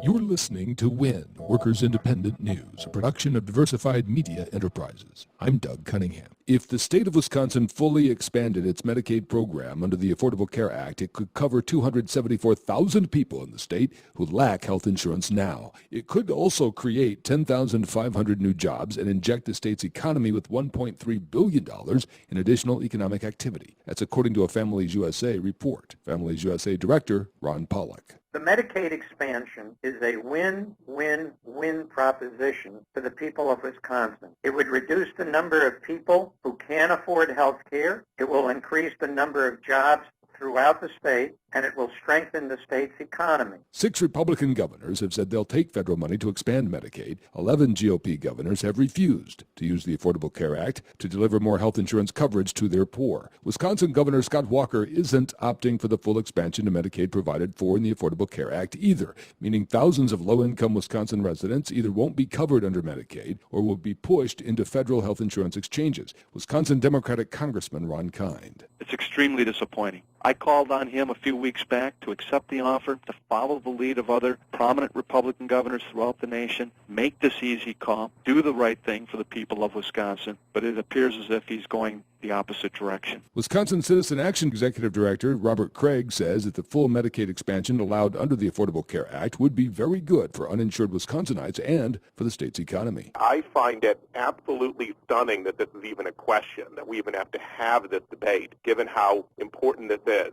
what this means to people, to the opportunity they have in our country to live the American dream, to have access to affordable health care. It is a great blow that we would pass up this opportunity. Wisconsin's nonpartisan Legislative Fiscal Bureau says the state could save almost $66 million over 3 years if it took the federal money to fully expand Medicaid. A proposal by the president could make future increases of the federal minimum wage automatic and not dependent on Congress. Jesse Russell reports. One of the boldest initiatives laid out in President Barack Obama's State of the Union address on Tuesday night was a call to raise the minimum wage. Under his plan, the federal minimum, which is now at $7.25 per hour, would be bumped up to $9 per hour and be tied to the cost of living. 19 states currently have minimum wages that are higher than the current federal minimum. A number of those states also have their minimum wage tied to inflation. Washington State has the highest minimum in the country at $9.19 per hour. According to the White House, an increase of the federal minimum would give a raise to 15 million Americans. In his speech, the president said no one who works full-time should have to live in poverty. You've been listening to WIN, Workers Independent News. For more information, visit laborradio.org. When I have an asthma attack, I feel scared. It's kind of like an elephant is on my chest. I feel like I'm choking. Sometimes my parents have to take me to the hospital. You know how to react to their asthma attacks. Here's how to prevent them. Call 1-866-NO-ATTACKS. Visit www.noattacks.org or call your doctor, because even one attack is one too many. I feel like a fish with no water. Brought to you by the EPA and the Ad Council.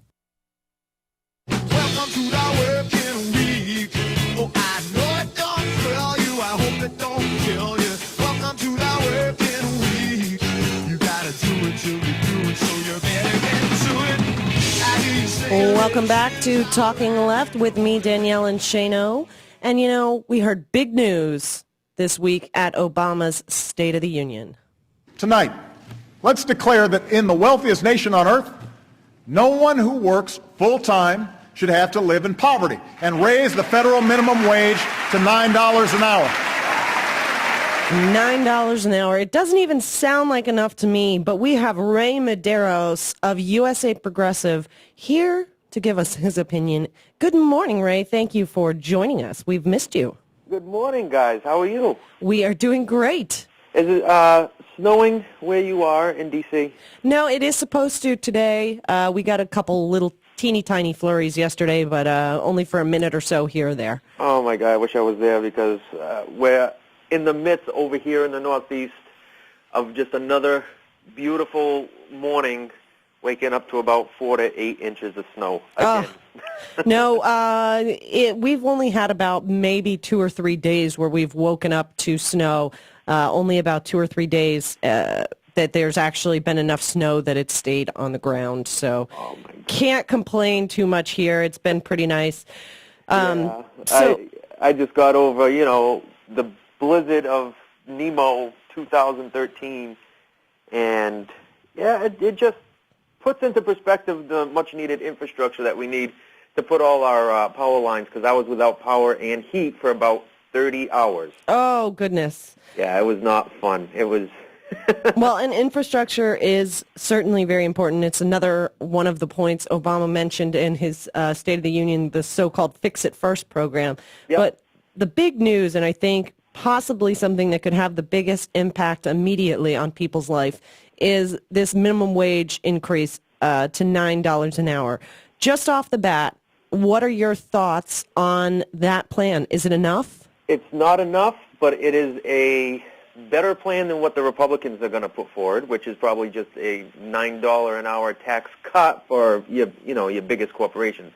Basically, $9 an hour, it averages out to what, maybe $30,000 a year? Not even close. And what I want to say is basically the Republicans are saying this is going to hurt business, this is terrible, you're going to hurt the economy more than help it. And that's further from the truth. And the reason why I'm saying this is because I looked at other countries.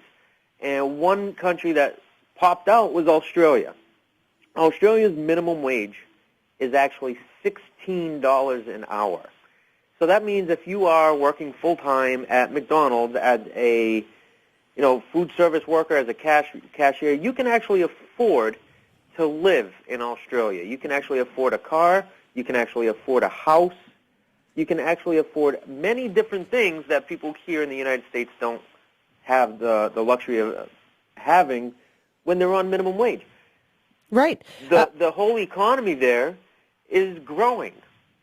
Well, I think this, and it's something we're going to get into later in the show, but I think this is a perfect example of when there's a confusion between what business is and what the economy is, and Republicans purposely make those two synonymous when in fact they're not. No, they're not. They're completely separate. Right. For businesses around the country, people are saying that this would, affect prices or make them have to hire less people or lay people off. But it would also mean, and this I think is a bigger deal, that customers have more money in their pockets to spend, which is really the only thing that can drive business and can grow small business in our country. Wouldn't you agree? Yeah, I absolutely agree. The reason is they say that they're going to have to pass on the minimum wage increase onto the customer. Right. This is completely opposite of what they always talk about, which is the competition in the marketplace. Right. You know, you all of a sudden, competition in the marketplace gets thrown out the window. If myself as a business owner, if I pass on the minimum wage increase onto my consumer, but my competitor does not, the customer is going to go to them. Well, and they're actually going to have an increase in customers, in customer volume.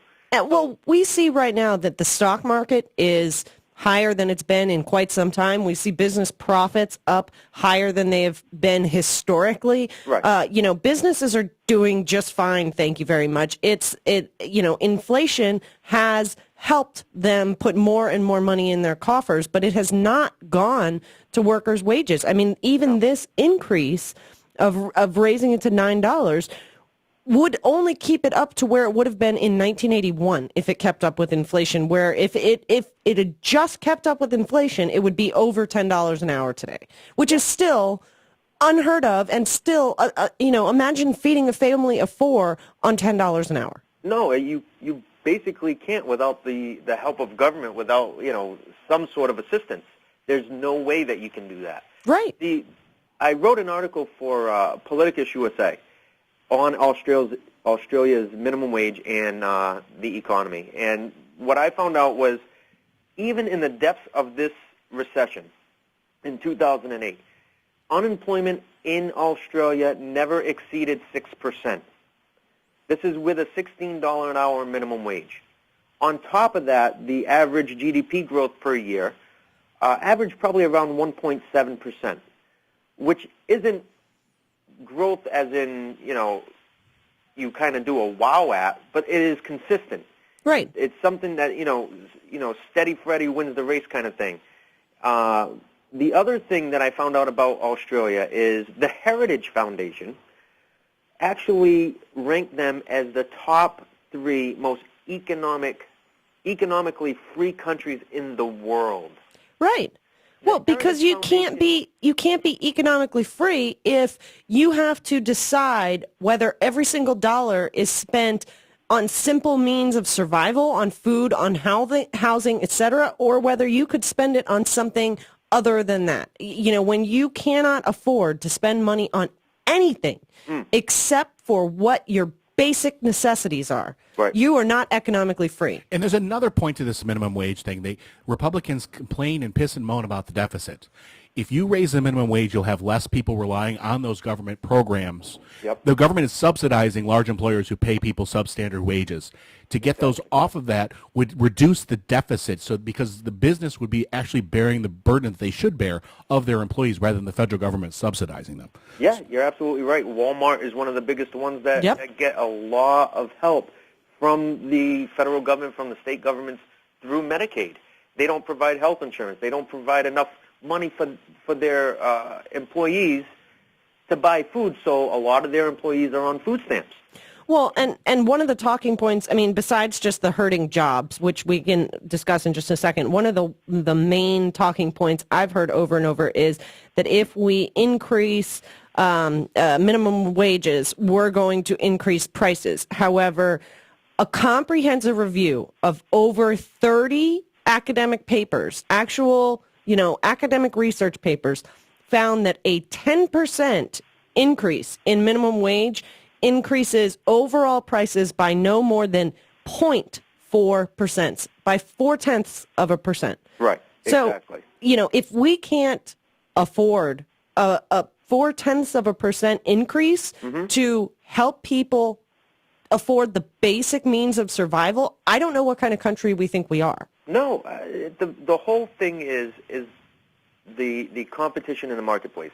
They believe in the free market. They believe in competition until it flies in the face of their rhetoric. What happens is, like I said earlier in the show, earlier in this segment, was if Company A passes on that minimum wage increase to the consumer and Company B does not and eats that, takes maybe a less of a bonus for themselves or a less profit margin, they're going to have an increase in customers. They're actually going to have, from the business number letter A, they're going to actually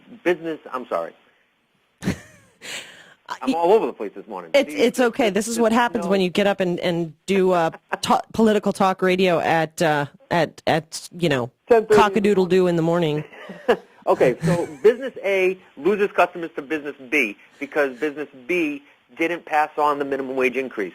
So they're actually going to see a net increase in their profit margin because they're going to have more customers. Right. It's the basic laws of supply and demand that they constantly say should be the only factor at play. Yep.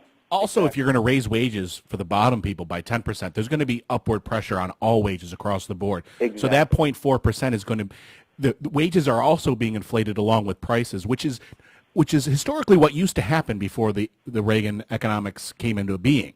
So inflation is a good thing so long as wages are along with it. Right. Yeah, exactly. The other thing is when you raise it to, say President Obama's plan of $9 an hour goes into effect. That means people right now who are making $9 an hour, and they say, well, I'm not getting minimum wage, so I'm all right. Now they're going to be making, technically, they're going to be making minimum wage again. So they're going to start putting pressure on the owners to say, listen, I've been here 5 years. Now I'm only making minimum wage. I want $10, $11, or $12 an hour because this new hire just got $9 an hour. Right, and that has an overall positive effect on the economy. Yep. And see, this is what we're going to get into at the top of next hour, the difference between businesses and the economy. But, people are going to continuously say that this hurts business. Who cares? This is good for the economy. This is where those customers, those employees then have more money in their pocket. They go and they spend that money at more businesses, which in turn creates more jobs, more tax revenue, more benefit to the overall good. There's also a paper out from Center of Economic Policy and Research that says there's additional benefits to improving efficiency because employees are happier, they're being paid more, increasing overall demand because as people have more money to spend, and lowering employee turnover.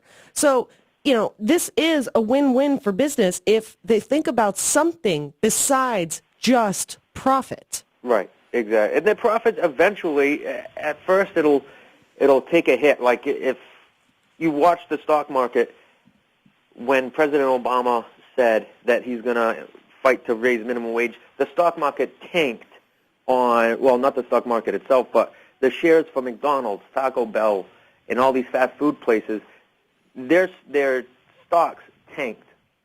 But eventually, that's actually going to get an increase because those customers are going to have more money in their pocket. The initial impact hurts the shares, which I could care less because really that only hurts the Wall Street bankers. Right. It doesn't hurt the consumer. It doesn't hurt the business itself because the business itself, those people who are making $7.25 an hour and right now are going to spend that extra $1.75 back into the economy, back at McDonald's. A lot of, what I notice is a lot of the workers at, say, Walmart actually spend their check right back into the business. Right. So really, Walmart is paying somebody, say, $300 a week. Just for a figure, they pay them $300 a week. That $300 a week, 30 to 50% of that is going right back into the business. It's like the old company store thing that we had back in the 1800s. Those people are reinvesting into the company that they work for. Walmart is not losing money with any of this. Right. And neither are these other big businesses, even small businesses. If you actually train yourself to support your local small business rather than going to Walmart, you go to a local small business and get the stuff that you need, that minimum wage increase is going to help that small business. On top of it, the unemployment in teens, teenagers, the conservatives like to say that this will hurt teen employment. That is another ridiculous mantra of the right. A lot of the minimum wage earners are full-time people who they have a family to feed. A lot of them, probably about 40% of minimum wage earners are people who have a family. Right. Well, that used to be the jobs that people did in high school, that teenagers did. But with the slowing of the economy, with outsourcing of jobs, with, lots of reasons, so many jobs have left that now people who were more corporate level or business level type employees are working for minimum wage. And employers are getting away with paying them that. But hopefully that's soon to come to an end. We do have to run to a break. Ray Mederios? Yeah. Are you sticking with us? Good. Yeah, let's. I got a lot more to say. Okay. We're going to be right back here on Talking Left. We have a few more minutes with Ray Mederios of USA Progressive. Thank you wherever you are listening. More in store, so stick around.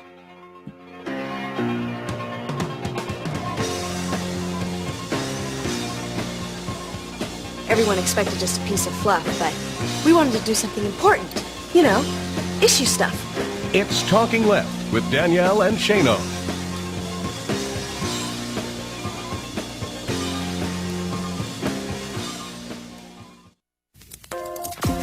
Hi, friends. This is Tom Hartman. This is Stephanie Miller. Hey, this is Hal Sparks. I'm Brad Friedman. I approve of Nicole Sandler's RadioOrNot.com. Radio or Not. Radio or Not. RadioOrNot.com. RadioOrNot.com. RadioOrNot.com. RadioOrNot.com.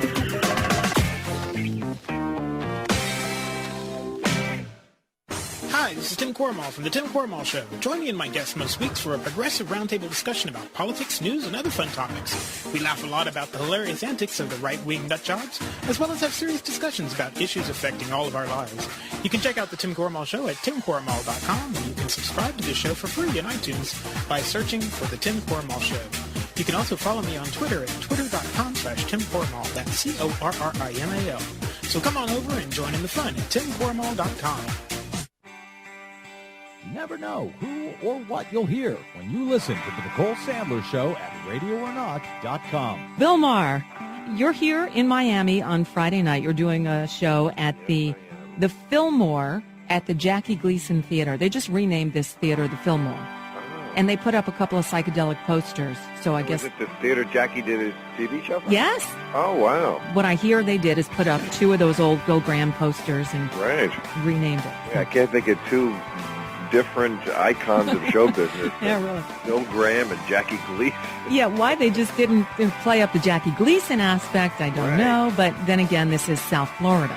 Right. Okay. Welcome to it. I feel warned. The Nicole Sandler Show, live Monday through Thursdays at 10 a.m. Eastern, or podcast anytime at RadioOrNot.com. You know that the ice cream scoop has the power to make a child smile, and that by slowing us down, the traffic light can keep us going. You know that the golf tee brings friends together, that the mailbox keeps them connected. You know that the cataract laser helps you look to the future, while the pacemaker ensures that there's a future to be seen. You know that the lawnmower, the clothes dryer, and the elevator make life easier, that the blood bank makes life possible. You know that these things we count on every day started as ideas. But did you know all these ideas came from the minds of African Americans? Support minority education today so we don't miss out on the next big idea tomorrow. The United Negro College Fund. A mind is a terrible thing to waste. Please visit uncf.org or call 1-800-332-UNCF. Brought to you by UNCF and the Ad Council. The most important online radio station. It's easier than ever to listen to SoFlo. On the air and everywhere. On any computer, any mobile device, iPhone, iTouch, and anywhere you are, just hit SoFloRadio.com. Tell your friends about South Florida's radio network, SoFloRadio.com.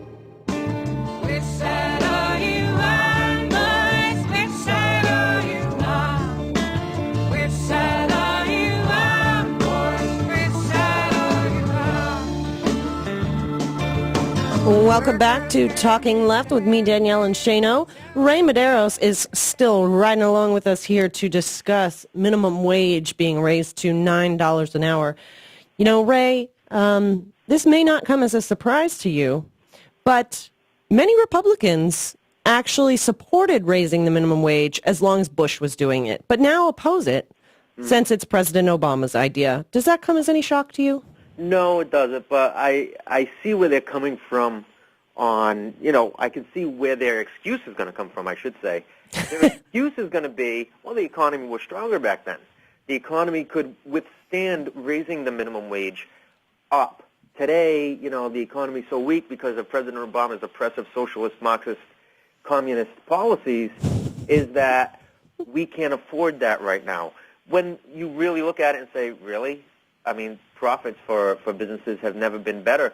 Now they can, I'm sure, withstand, a $40 a week increase for an individual person in their paycheck. I can assure you that they can withstand that. Right. Well, and Ray, you are now, I think, have always been, but we can officially say you are a small business owner. Just quickly, why don't you tell us a little bit about your new company? Yeah, I started it, in January of this year. It's a sea glass, beach glass kind of jewelry making business. I make jewelry right in my own home, pendants and stuff like that, and it's all made here in America. I just figured, for some reason, on a whim, I said, you know what, I'm going to start a business. And I invested a little bit of money, bought, some tools and capital investments, assets, and stuff like that. And now I have a small business that's kind of like making money off of a hobby. That's basically what I'm doing. And, I'm just waiting for that big tax break so I can actually start hiring people. Absolutely. I don't need customers. Nobody needs to buy my stuff. All I need is a tax break, and I'll become a millionaire. Well, hey, that seems to be what many of these other corporations are doing. As a small business owner, if you had to make the distinction between hiring somebody for $7.25 and $9 an hour, would you forego profits in order to pay somebody a more livable wage? Well, basically, what you look at is, can my company withstand that increase? I understand that if that person has more money in their pocket, I can afford that because I'll have more customers. It's not an individual aspect. It's not the worker that I'm worried about because I look at him as a potential consumer. Right. It's a Henry Ford kind of mindset. That person will possibly buy a piece of jewelry that he actually just made if I give him a little bit more. I don't pay, well, right now I don't pay anybody. I'm the only worker in my business. But if I was to have an employee, I would automatically stop paying them $10 an hour because I know that they say, oh, this is a nice piece of, jewelry that I just made. It's a, nice pendant or whatever. And, I'm going to get this for my wife or I'm going to get this for my husband. Boom. That individual piece might not have sold for maybe a month. It had been sitting in my inventory where that person just says, you know what, I'm going to grab this because, I have some extra cash lying around. And just for anybody who's listening, where can they go to check out information about American Sea Glass? Go to AmericanSeaglass.com. I have it. Everything's right there. You can look at the stuff that I'm making. Everything is unique. Everything's made in America.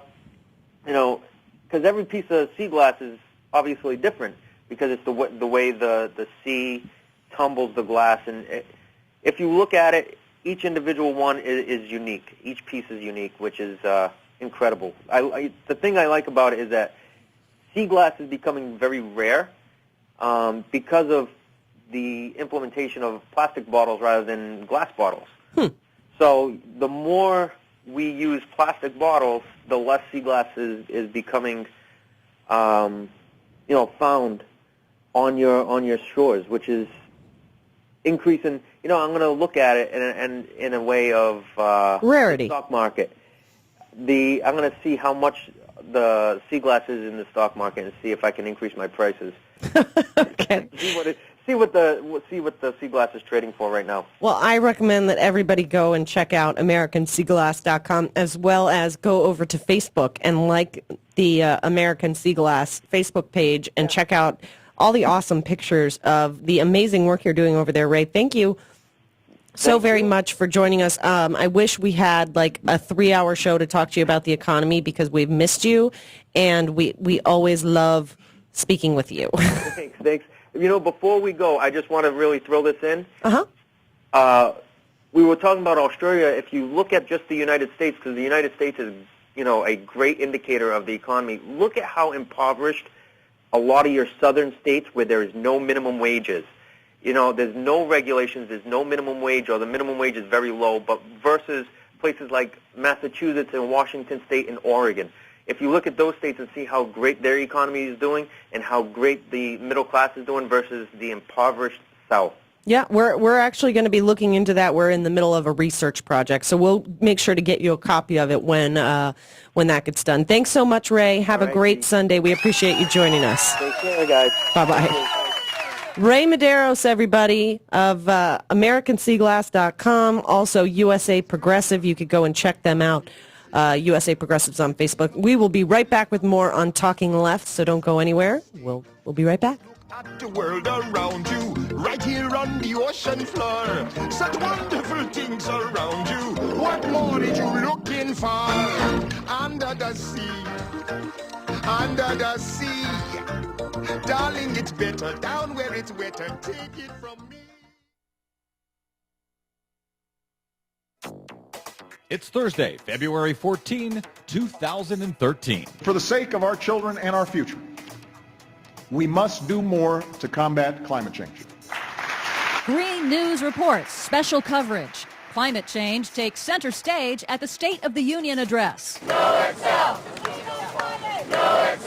While activists... And we're going to win this fight when millions of people stand up and say, you have got to do something for my kids and grandchildren. You cannot ignore this planetary crisis. And Democrats turn up the heat. All of that and more straight ahead. From BradBlog.com, I'm Brad Friedman. And I'm Desi Doyen. Stand by for 6 minutes of independent green news, politics, analysis, and snarky comment. We must all do our part. We need to fix it. We can get this done. We can get that done. And let's start right away. Now's the time to get it done.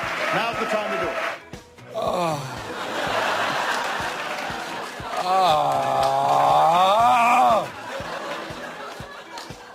That sounds like a lot of work, man. This is your Green News Report.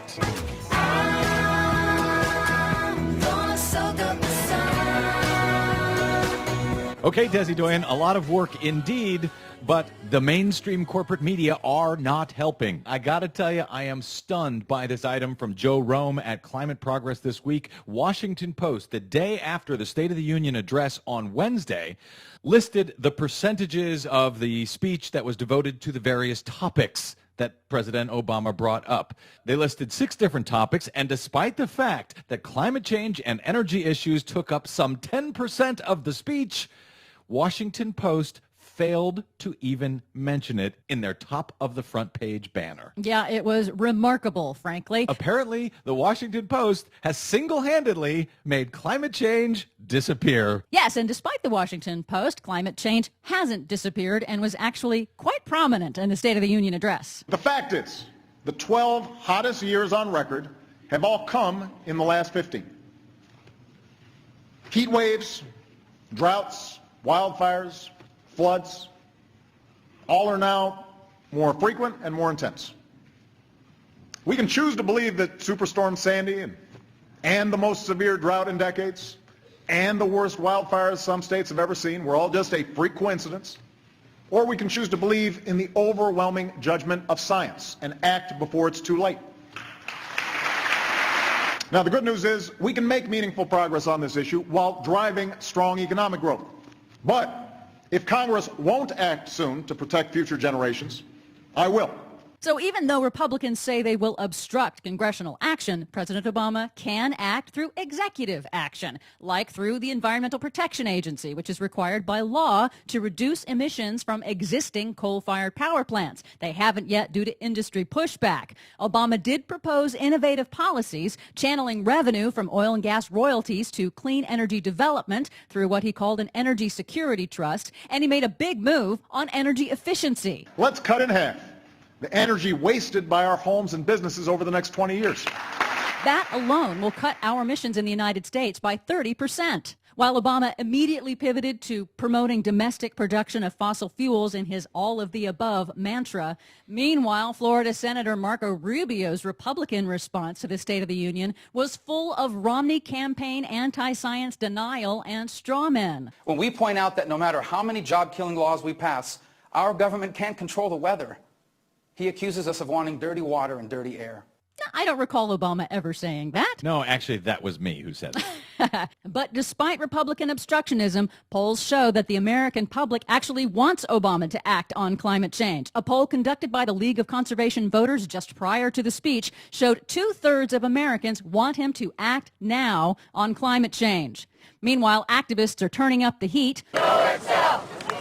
On Wednesday, nearly 50 people were arrested after chaining themselves to the White House fence to protest the proposed Keystone XL pipeline. Those arrested included Robert F. Kennedy Jr., 350.org's Bill McKibben, and Michael Brune, CEO of the Sierra Club. This is the first time in the Sierra Club's 120-year history that the leader has been arrested. They recently changed their policy about protests and appear to now be taking a much more active role in actually raising some hell about this stuff. Good for the Sierra Club. And it's a preview of their massive rally scheduled for this Sunday. The Forward on Climate rally is scheduled for this Sunday, February 17th at the White House to stop the Keystone XL pipeline. On Thursday, Senator Bernie Sanders of Vermont and Democratic Senator Barbara Boxer of California introduced climate legislation that includes a carbon tax on the biggest polluters. 60% of the revenue would go back to consumers. So to summarize, Obama talked a big game during the State of the Union. The corporate media ignored it. The Keystone XL pipeline is coming up for a decision. Will this be another case of Charlie Brown and Lucy with the football for environmentalists? And new environmental legislation has now dropped in the Congress to likely be ignored as quickly as possible. We will cover all of that in the days and months ahead. You can check out more on all of these stories and the ones we couldn't get to at our website, greennews.bradblog.com. While you're there, please help us celebrate our 10th year of troublemaking and muckraking with the donation to help sponsor the Green News Report. From bradblog.com, I'm Brad Friedman. And I'm Desi Doyen. And this has been your Green News Report.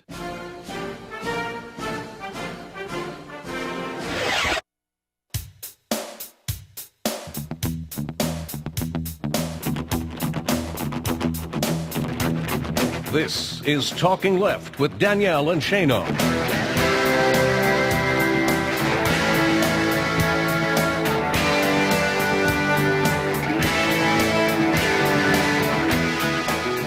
Welcome back to Talking Left with me, Danielle and Shano. Thank you wherever you are checking us out.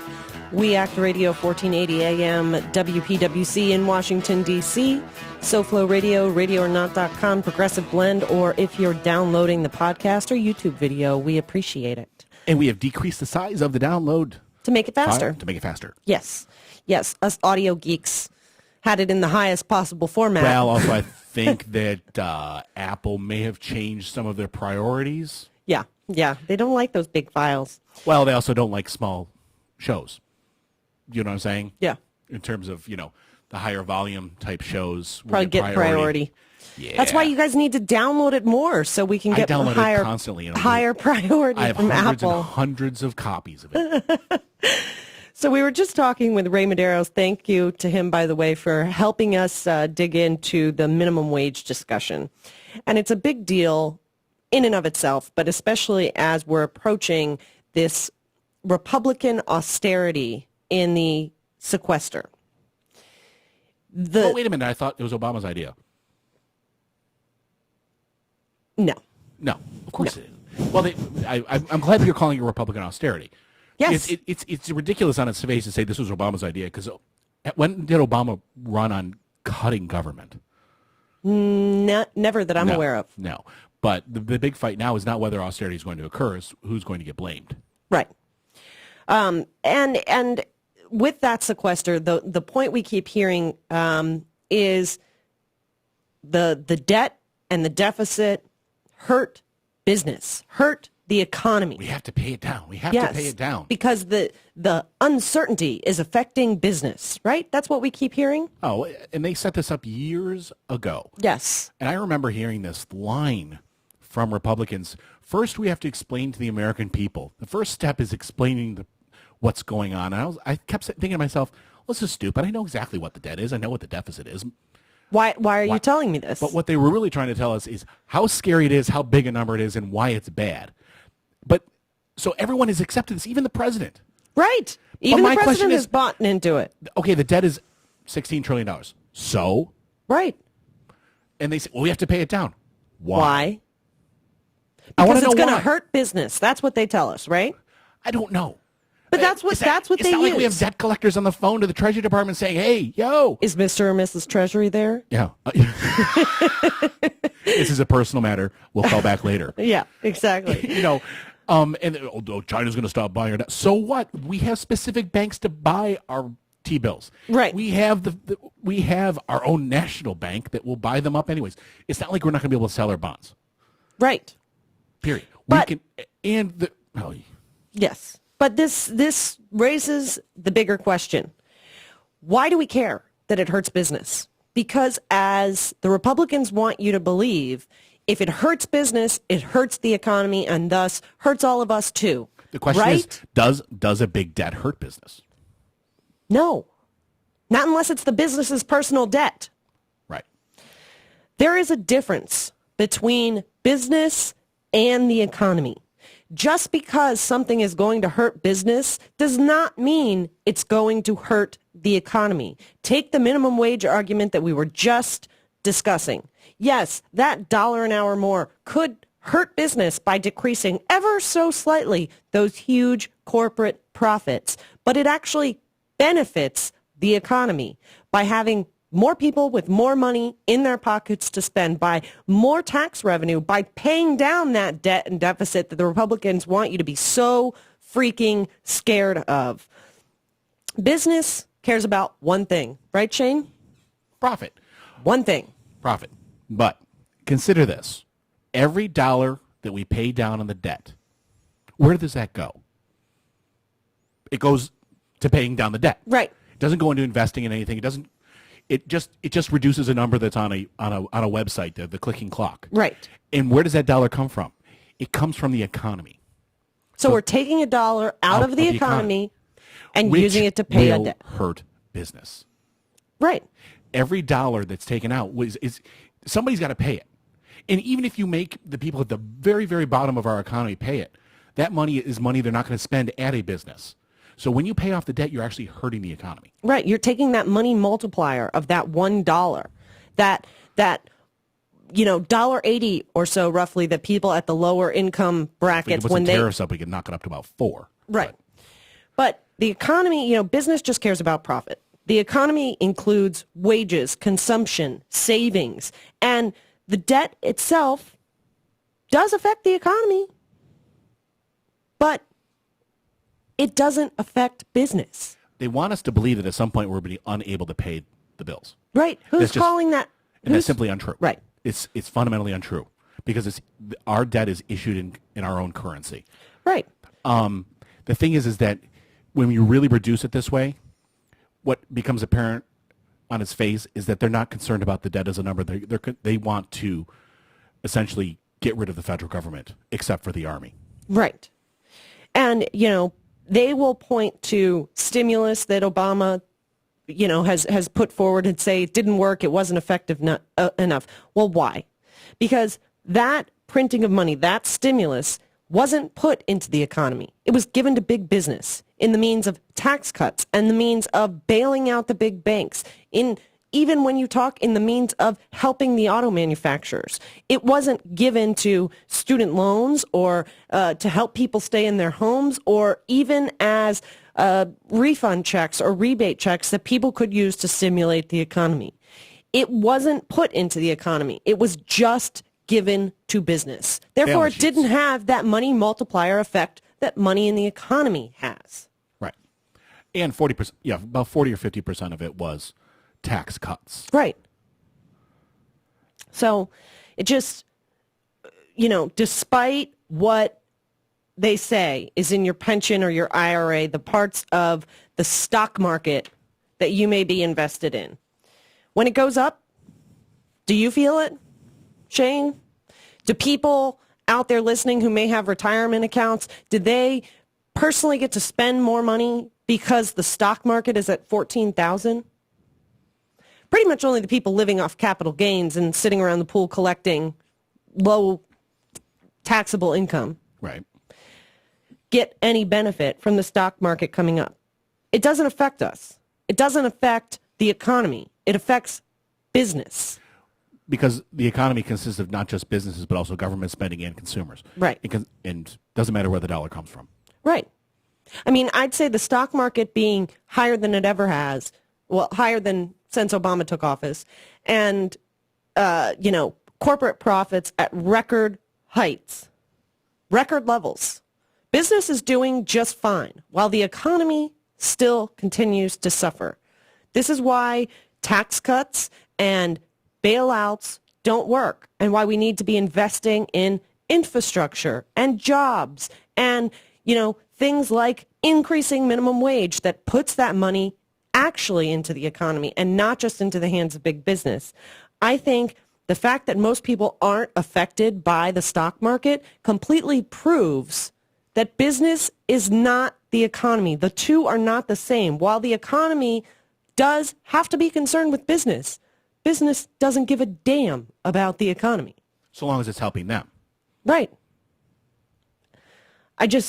We need to And when the stop. economy fails, the government is there to bail out the business. Right.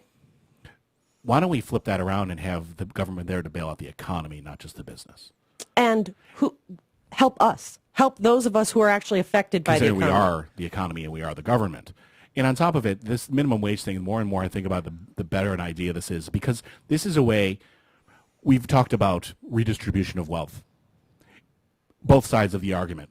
We claim, and I think correctly, that there's been a massive redistribution of wealth as productivity has gone up, wages have not. Therefore, profits have all been at the top. Right, to big business and to the 1%. There's been a redistribution of wealth to the top. The wealthy consider any taxation of them and then benefits, giving stuff away as redistribution of wealth. Minimum wage is a way of not taxing a business to redistribute wealth that's more fair in terms of what an hour of work is worth. You know what I'm saying? Without having to tax it from the business and then give it back. It gets rid of the middle person. Right. It's a great way to do it. Right. Putting money in the hands of workers is the best way to stimulate the economy. And the Republicans who continue to criticize Obama for his socialist values and for, being a commie, socialist, Kenyan, Marxist, blah, blah, blah, what have you. It's not socialism to want to stimulate the economy. You can actually use free market capitalist principles to stimulate the economy by putting money where it will actually do the best good.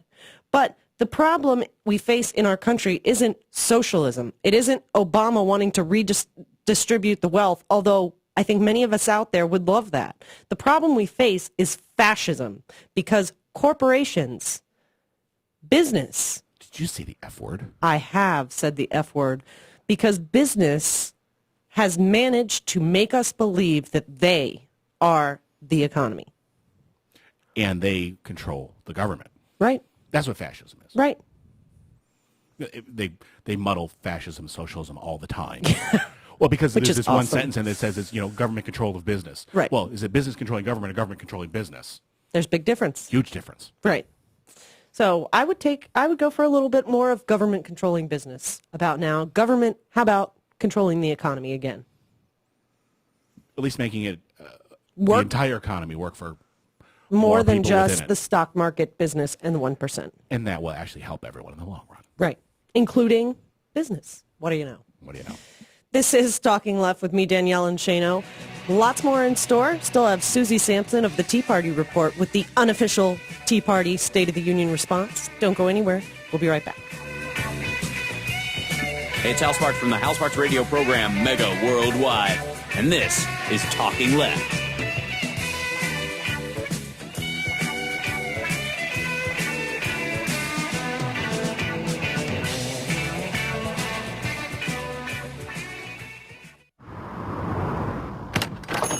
It's our last errand today, Jimmy. Just need to pick up some light bulbs. Whoa, there's so many.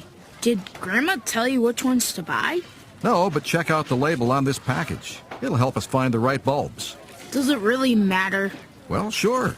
The new light bulbs use a lot less energy, so we save money on our electric bill by using an energy-saving incandescent, CFL, or LED. How about this bulb? Let's see. We need to replace the 60-watt bulbs in our bedside lamps. That one is 800 lumens, so it should do the trick. I've never heard of lumens. Lumens tell us how bright the light is. The more lumens, the brighter the bulb. You know, Grandpa, you're a pretty bright guy. Yeah, you're pretty smart yourself, Jimmy. Lumens, the new way to shop for light. Learn more at EnergySavers.gov. That's EnergySavers.gov. A message from the U.S. Department of Energy. You may be hearing about people having trouble making mortgage payments and risking losing their homes. Many of them just aren't aware of the options that can prevent foreclosure. There are many options available to homeowners, such as repayment and forbearance plans, loan modifications, and even refinancing. Where does someone go for help? They should talk directly with their lender or a qualified HUD-approved counseling agency. Both can provide helpful information without charging a fee. According to PMI Mortgage Insurance Company, it's not a good idea to pay for services that you can get for free from a lender or a qualified nonprofit counseling agency. To learn more, visit homesafepmi.com or call HUD at 1-800-569-4287 for a counseling agency near you. That's 1-800-569-4287. This message is brought to you by PMI, supporting sustainable home ownership that strengthens communities. Friends, David Schuster here, and all of us at WEAC Radio are so proud of our neighbors here in Southeast D.C., especially one of our partners, the ARC. The ARC is at 1901 Mississippi Avenue Southeast. It's the home to some of Washington's best, including the Washington Ballet, the Levine School of Music, Boys and Girls Club, and the Children's Health Project. All provide a number of programs and services within the very same facility. The ARC is also home to the ARC Theater, the only theater east of the river, which hosts a variety of dance, music, and theatrical shows each year. Almost everything you could want is at the ARC, so stop by and see them. The ARC, 1901 Mississippi Avenue in Southeast. For more information, visit the ARC's website, www.thearcdc.org, or call 202-889-5901. The ARC, part of Southeast D.C. This is Stephanie Miller. Hi, this is Tom Harper. Hello, everybody. I'm David Schuster of Take Action News. I'm Brad Friedman of BradBlog.com. Hi, I'm cartoonist and agent provocateur P.S. Mueller. This is Nicole Bell of CrooksandLiars.com, and this is... You're listening to and watching Filter Free Radio. Filter Free Radio. Filter Free Radio with Jacob Dean and Skeptical Scott. Jacob Dean. With Jacob Dean and Skeptical Scott. Great presidents aren't born, they are made. We've got to push people. They don't jump out in front of a parade if there's not a parade there. That is political suicide. The parade, metaphorically, already has to be in the streets with the picket signs saying, we need progressive talk in Portland, or we need marriage equality in Washington, or we need marijuana legalization in Colorado, whatever. Trans-Canada Pipeline. Stop the pipeline. We have to push for our positions because they're not just going to out of thin air. FilterFreeRadio.com.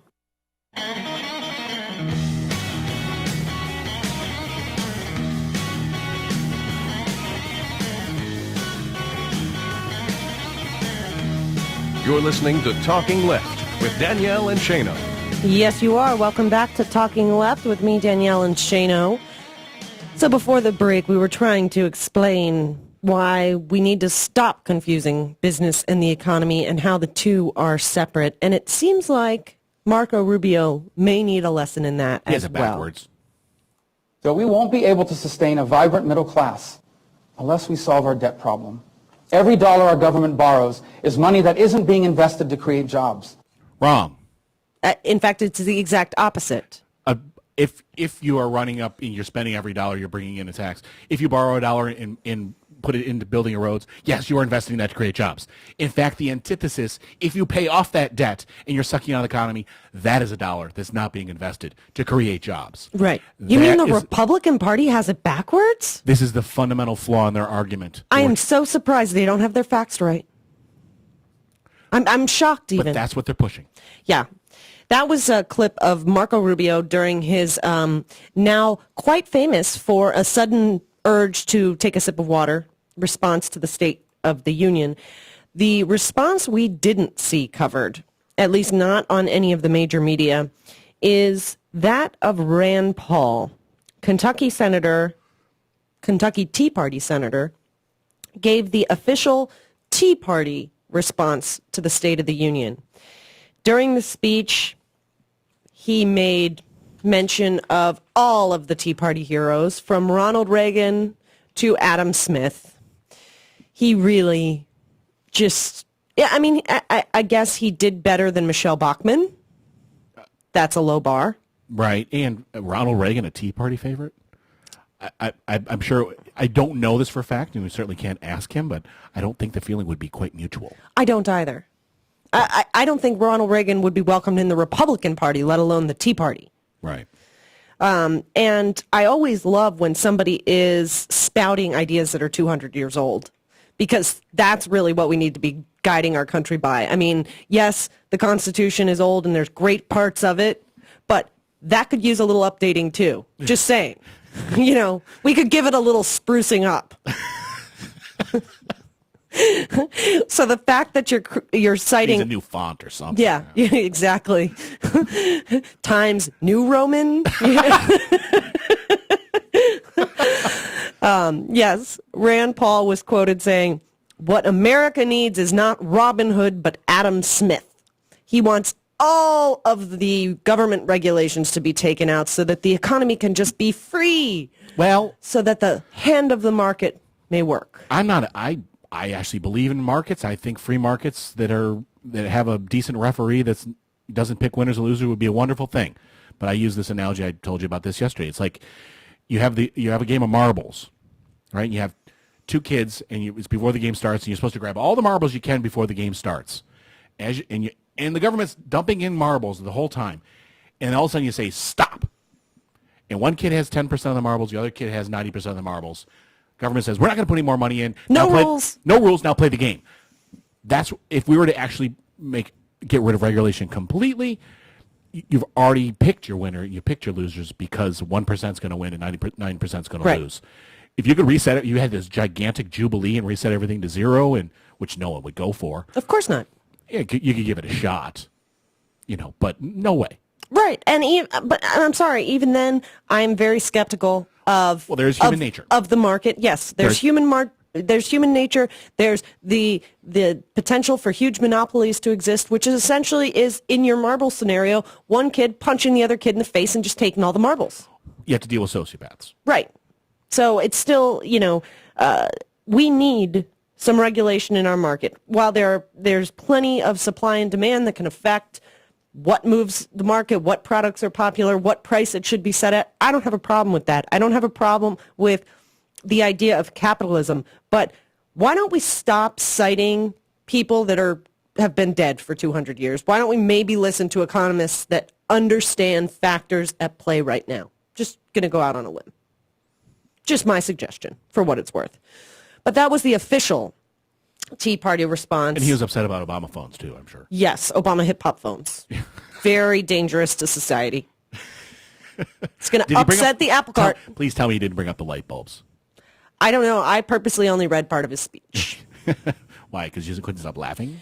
Because I would much rather listen to Susie Sampson and the unofficial Tea Party response. She'll probably make a lot more sense and be a lot more fun. I couldn't agree more. We're going to be speaking with Susie Sampson and get the unofficial Tea Party response right here on Talking Left in just a few minutes. You don't want to miss this, so stick around.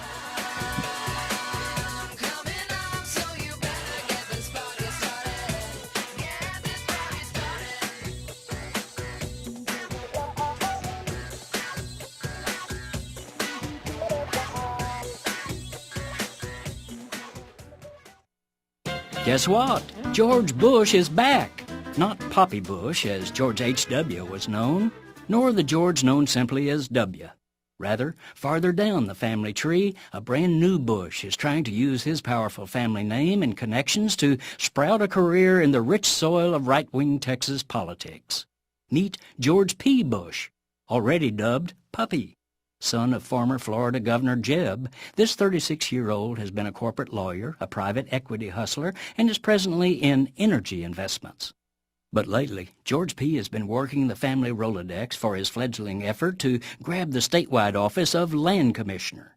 He has already sacked up about $1.4 million, a wad of startup cash that would have been impossible to get if his name was George P. Bust.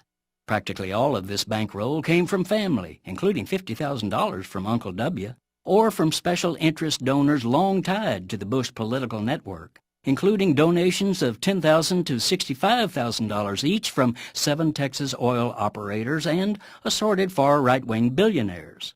Among his billionaire backers are Bob Perry, a Houston-based housing developer, and Harold Simmons, a Dallas-based waste disposal baron. Both dumped tens of millions of dollars into the GOP's ferociously negative attack ads against Barack Obama last year.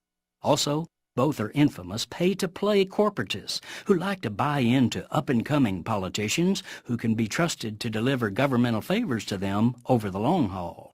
So it's not for nothing that they are the 2 biggest donors nourishing young Bush's run for this little-known Texas office. This is Jim Hightower saying George P. has the pure Bush pedigree and is already on the corporate leash. One watchdog group tracing the money interests feeding and training this pup is Texans for Public Justice. Find them at tpj.org. If you like these feisty pops of populism that Hightower zings out on the airwaves, check out the Hightower Lowdown. Jim's monthly newsletter provides the in-depth lowdown on what the greed heads of Wall Street and the boneheads of Washington are doing to us behind the scenes. With Hightower's saucy Texas humor and truth-telling populist perspective, the lowdown literally can lift you up. And get this, you can have the lowdown delivered to your mailbox or email each month for only $15 a year. Yes, 12 issues, only $15. Check it out, hightowerlowdown.org. You're listening to WIN, Workers Independent News, a production of Diversified Media Enterprises. I'm Doug Cunningham.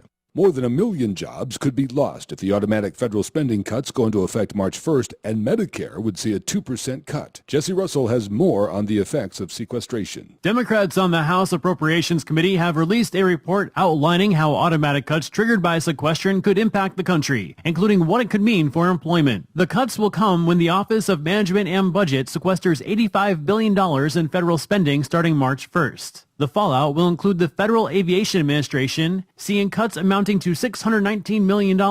As a response, the FAA would put in place a hiring freeze and start putting workers on furloughs. The committee estimates that 10% of the FAA's workforce could be furloughed each day. The fallout would also be felt in industry, as there would be a halt to new aircraft production approval. Homeland Security would also be impacted drastically, with as many as 24,000 jobs lost. That includes 3,400 jobs patrolling the border. The Department of Justice would slash 7,500 jobs, which could impede ongoing investigations at the FBI, the DEA, and the ATF. The full report can be found on the House Appropriations Committee website. Low-wage workers active in the struggle to raise wages to a livable wage were encouraged by President Obama's call to raise the minimum wage, but activists like Chicago's Robert Wilson, who works at McDonald's and is a member of the Workers' Organizing Committee of Chicago, says that low-wage workers need much more than a minimum. They need a real living wage. It's a start, but at the end of the day, we want a livable wage, because I just feel like them raise the minimum wage would be like any other time that they did in the past. I remember when I started, it was like $7.75, and now we're at $8.25, and these issues still are the same, that we need to be put in a position where these jobs can just basically cover our basic needs. And I think that that can be more efficient than the situation of just continue raising the minimum. The Workers' Organizing Committee of Chicago is pushing for a $15 an hour wage for all low-wage workers in the city. Wilson says workers in his situation are rising up more these days to get active, but the fear of losing their jobs is still preventing many who agree with the living wage cause from becoming active in it. A lot of people agree with our cause. Getting them out there, it is that state of mind of people being afraid of they might lose their job. I'm confident in our actions, and when we're standing up and showing that we're organized, we're educated, and we know our rights and all the things of that nature, that we will progress. And I think if more people just will pay attention to that information and knew it, that they would do more, because, like I said, a lot of people agree with our cause. You've been listening to WIN, Workers Independent News. For more information, visit laborradio.org. Hey, Dad, how do you throw a curveball? How do you build a fort? How do refrigerators run? How do fish learn how to swim? Kids ask a lot of questions. How high can you jump? But you don't have to know every answer. How many phone numbers are there? Because you don't have to be perfect to be a perfect parent. How do cell phones work? There are thousands of children in foster care who don't need every question answered. What's electricity? They just need you. What's the moon made of? For more information on how you can adopt, go to adoptuskids.org. A public service announcement from the U.S. Department of Health and Human Services, Adopt U.S. Kids, and the Ad Council.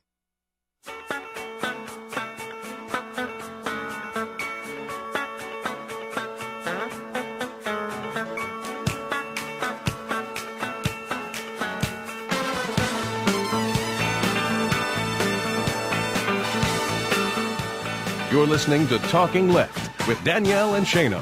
Yes, you are. Welcome back to Talking Left with me, Danielle and Shano. Joining us now is everybody's favorite Tea Party reporter, Susie Sampson of the Tea Party Report, hard-hitting video journalist. Susie, how are you this morning? I am great. Thank you so much for having me. I very much appreciate that intro. Absolutely. So we hear that you have an unofficial response to the State of the Union. You apparently were not too thrilled with Obama's speech Tuesday night? No, I don't think that's much of a surprise, though. I mean, I don't like the man very much, and I definitely don't like his policies. But, yes, no, I think, well, my response has to do with partially supporting Marco Rubio's, not just response, but his great sip that he took. I think that was an act of courage and a genius move on his part. That was going to be my next question of what was your thoughts about Marco Rubio's response and, of course, the now quite famous sip of water. I did notice you asking everybody to buy a case of Poland Springs water on your Facebook page. Yes, of course. I was trying to support, and in fact, that is not so crazy because as a marketing tool, I forget which pack it was, but they have come up with a water bottle supporting Marco. It's like the Marco bottle or something like that. How utterly patriotic of them. Very much so. I agree. It was a great marketing tool, and I think Poland Spring was extremely happy at the, it's called the Rubio water bottle by, who is it? Oh, it's the Reclaim America pack. Interesting. So what exactly, Susie, this is Shane here, is so heroic about taking a sip of water? Well, you know what? It drew attention to the cause. To which cause? Well, to the GOP / very conservative cause. Taking a sip of water. I mean, who could have come up with that? So you're saying it was entirely planned? It was a marketing scheme to the nth degree. That's what I believe. And so the stunned look on his face was all part of a finely honed gimmick? I believe so. Hugh Jackman has run someone else in the Oscar race. Well, and what do you think of the media's coverage of the sip of water? I mean, has everybody blown this out of proportion, or are they playing right into Marco Rubio's hands? Marco Rubio is so smart that the media doesn't know what hit him. Okay. Well, I see that you are happy with Marco Rubio's response, which was the official Republican response. Now, in previous years, we have also seen a Tea Party response televised. I can think of one by Michelle Bachmann and I believe one by Steve King. Were you upset that Rand Paul's Tea Party response was not covered by the major networks? Well, it's not surprising. I mean, none of the networks like anyone in the Tea Party, so not a shock. But I think that, people think the Tea Party's going away. Now, historically speaking, it went away for 300 years, and then it came back. So I don't see why they assume that we're going to disappear. We might take a break. You never know. It's a little siesta. We'll come back. Maybe another 300-year break? Hey, it worked. We snuck up on you. It's all Surprise. It's all about planning, huh? That's right. And Republicans are nothing if not planners. That is true. That is certainly true. Well, I guess if you're predicting there could be a 300-year siesta, and that's perfectly cool. My next question was going to be what you thought the Tea Party's outlook was for the midterm elections, but maybe you think they're pulling a sneak attack and they'll skip this one to throw us all off course? I mean, they've been working hard for a while, so, everyone deserves a break now and then. I don't know yet. I have to give Rand a call to find out what his plans are. We haven't spoken as of late, but I think that, I see no reason why we shouldn't just sit back, see what, Boehner can do, although, realistically, Boehner can't do much these days, but see what can happen, and if they keep not liking the GOP, maybe they'll start liking us more again. Were you personally offended as a proud Tea Partier by Karl Rove's move to form a super PAC to destroy you? Yes, especially when you put it that way. When you say it like that, who would be offended? Yes, I think that's infighting, and that's taking the rules of just like in the 1950s, much of which we like to emulate in the Tea Party, which is to say you don't take your business outside the home. And he just talked about it everywhere. I mean, everyone knows now. He just aired the dirty laundry of the Republican/Tea Party. You got it. And now, if we lived back in the 1950s, which I said we like to emulate anyway, you wouldn't have done that. So he's just violating all sorts of cultural code left, right, and center, although I guess not very left, but right and center. Right and center. Karl Rove is right and center? Well, Karl Rove is center for me. Well, we've actually, there was I think it was Tea Party Patriots actually sent out an email saying he was a liberal now. Do you agree with that? Yes. Well, I mean, look, if he's trying to destroy us, then, he's just like every other liberal. So yep. Why not put him in the same category? There's no reason why not. So do you can have him?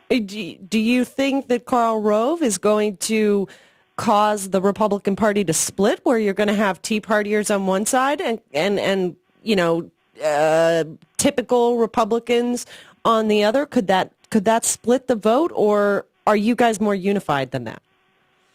Well, if you promise to keep a secret between us and your listeners, it would be a very, I guess, public secret. But nonetheless, if you promise to keep it a secret, absolutely. Thank you. I believe that there is some rumor that we aren't getting along all that well. So I think that it's not crazy to say that maybe we're already splitting a little bit, and that, and like I said, it might be cause for us to take a break. Just, regroup and take a snooze.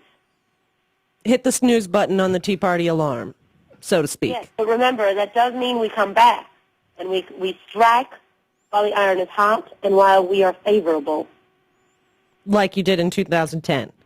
Yes.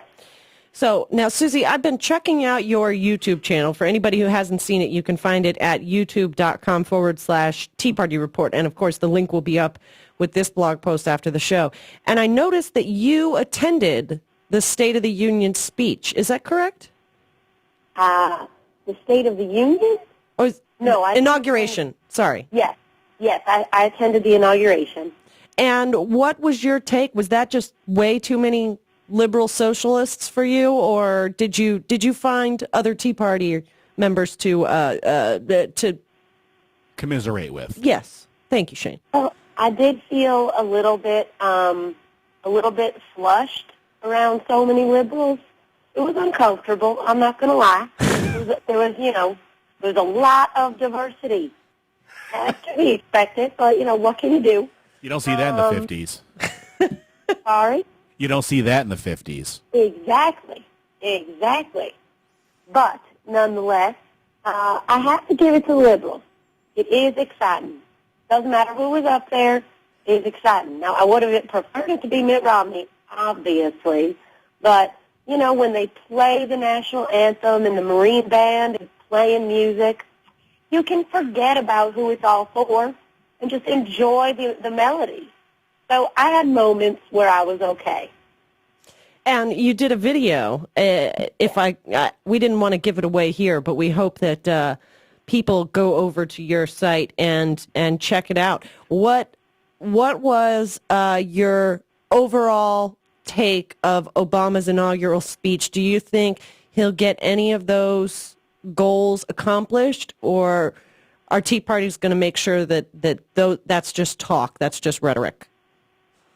Well, I have to be realistic about the Tea Party. We are smaller in number these days than we once were, but we will be very vocal, as evidenced by Mr. Paul Ryan and Mr. Rand Paul. My goodness, has anyone noted Paul? Yes. And they're two of our big leaders. Yes, Rand Paul, Paul Ryan. All Pauls. Yes. Paul. All Pauls. Yeah. And excuse me, but is there not a Paul in the Bible? See, it's preordained. You made the connection, Susie. Finally. You connected the dots for me. Thank you, Shane. I appreciate that. Anyway. Susie. Sorry. Sorry? Nothing. Go ahead. Sorry. Well, I was just going to say, in terms of his speech, well, I don't know what he's going to get accomplished. Obviously, he's a socialist. There's not much to say. I wasn't keen on the speech, but, he's going to try, and then Boehner's going to try to make him fail, and then, we just won't get anything done. So pretty much more of the same. I think so. There you go.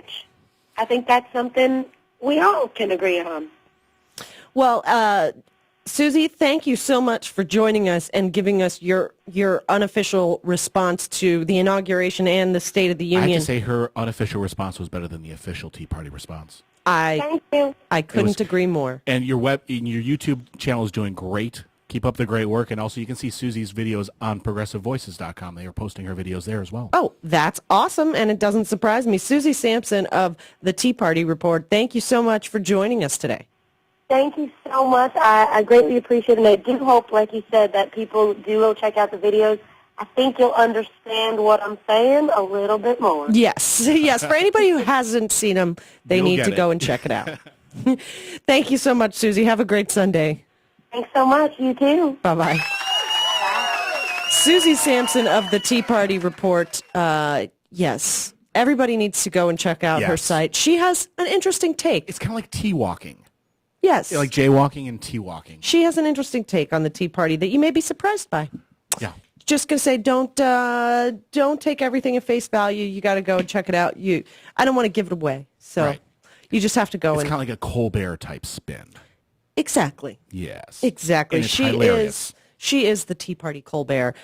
Doing great on her YouTube channel, by the way. I think it was like 350,000 views. I'm so excited for her. And a new channel, relatively new. Yeah. We met her at Netroots last And she is the sweetest she can be, despite the fact that she calls us all socialists. Yeah. So I wear that proudly. Yeah, I'm down with that. Cool.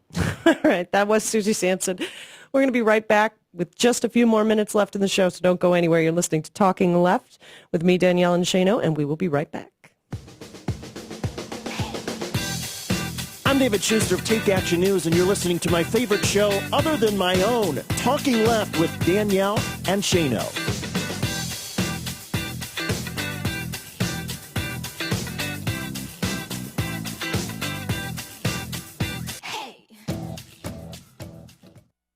Hi, Hi, this is Tim Cormall from The Tim Cormall Show. Join me and my guests most weeks for a progressive roundtable discussion about politics, news, and other fun topics. We laugh a lot about the hilarious antics of the right-wing nutjobs, as well as have serious discussions about issues affecting all of our lives. You can check out The Tim Cormall Show at timcormall.com, and you can subscribe to the show for free in iTunes by searching for The Tim Cormall Show. You can also follow me on Twitter at twitter.com/Tim Cormall. That's CORRIMAL. So come on over and join in the fun at timcormall.com. You're listening to and watching Filter Free Radio. Filter Free Radio. Filter Free Radio with Jacob Dean and Skeptical Scott. Jacob Dean. With Jacob Dean and Skeptical Scott. Spread the responsibility. We're all in this together, right? You and me and Joe and Mary and whoever, we're all in this together. So spread the responsibility around. Students, get active and strike on education issues. Journalists, challenge corporate censorship of the truth and the real issues that we're facing today. Police officials, refuse to impose orders that you know to be immoral or wrong. Or illegal. Or illegal, right? Torturing, that's bad. FilterFreeRadio.com. You never know who or what you'll hear when you listen to The Nicole Sandler Show at RadioOrNot.com. Your view is not being represented in this country because all of our views have been corrupted by money and politics. Remember, 94% of the time, the candidate who raises the most money wins. That's the fact that we need to drive home constantly. It's all about the money. Dylan Radigan, you rock. The Nicole Sandler Show, live Monday through Thursdays at 10 a.m. Eastern, or podcast anytime. 7,000 high school students drop out every school day. That's one every 26 seconds. So here's a 26-second message of encouragement. Hi, I'm Stacy. Look, I've been there. It's tough. And I just want to say, if you find yourself feeling negative, use it as motivation. Let it be like the fuel in the fire to keep you going.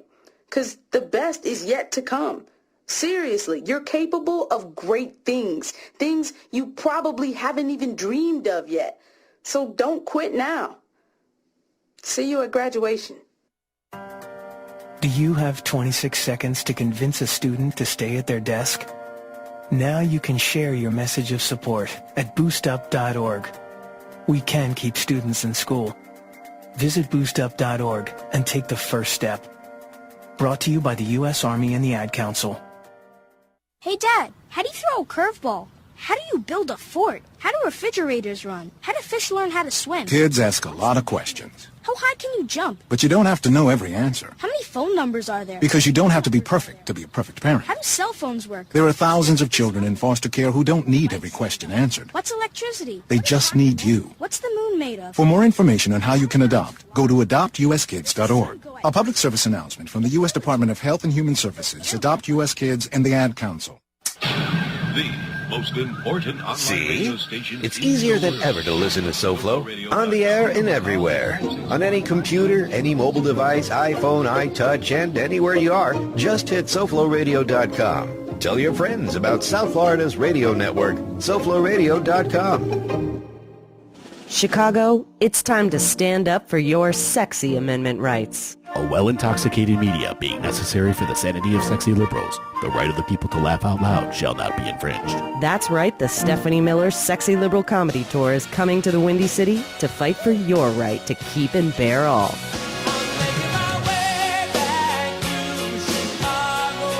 If you haven't witnessed this epic, record-breaking comedy tour before, what the are you waiting for? And even if you have, do it again, because live at the Chicago Theater. Steffi. I'm sexy and I know it. On April 13th, Hal Sparks, John Fugelsang, and the darling of progressive media, Stephanie Miller, are bringing a whole new level of naughty comedy to Chicago. Tickets are available by going to Ticketmaster.com. That's the Stephanie Miller Sexy Liberal Comedy Tour, live at the Chicago Theater. For your tickets, go to Ticketmaster.com. No background check required.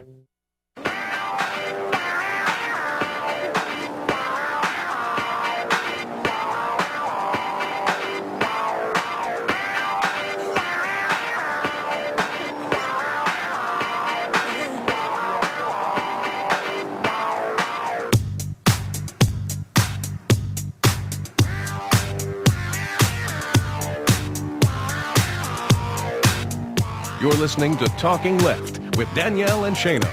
Yes, you are. Welcome back to Talking Left. Thank you wherever you are checking us out. Of course, SoFlo Radio, Progressive Blend Radio, our terrestrial family over at We Act Radio, 1480 AM, WPWC in Washington, D.C., or, of course, radioornot.com, or maybe you're checking out the podcast on iTunes or over on YouTube.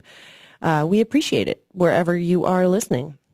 So a handful of U.S. TV stations featured a very interesting emergency alert recently, one that exposed a lack of security in public safety systems, and one that many of us got a good-hearted chuckle out of.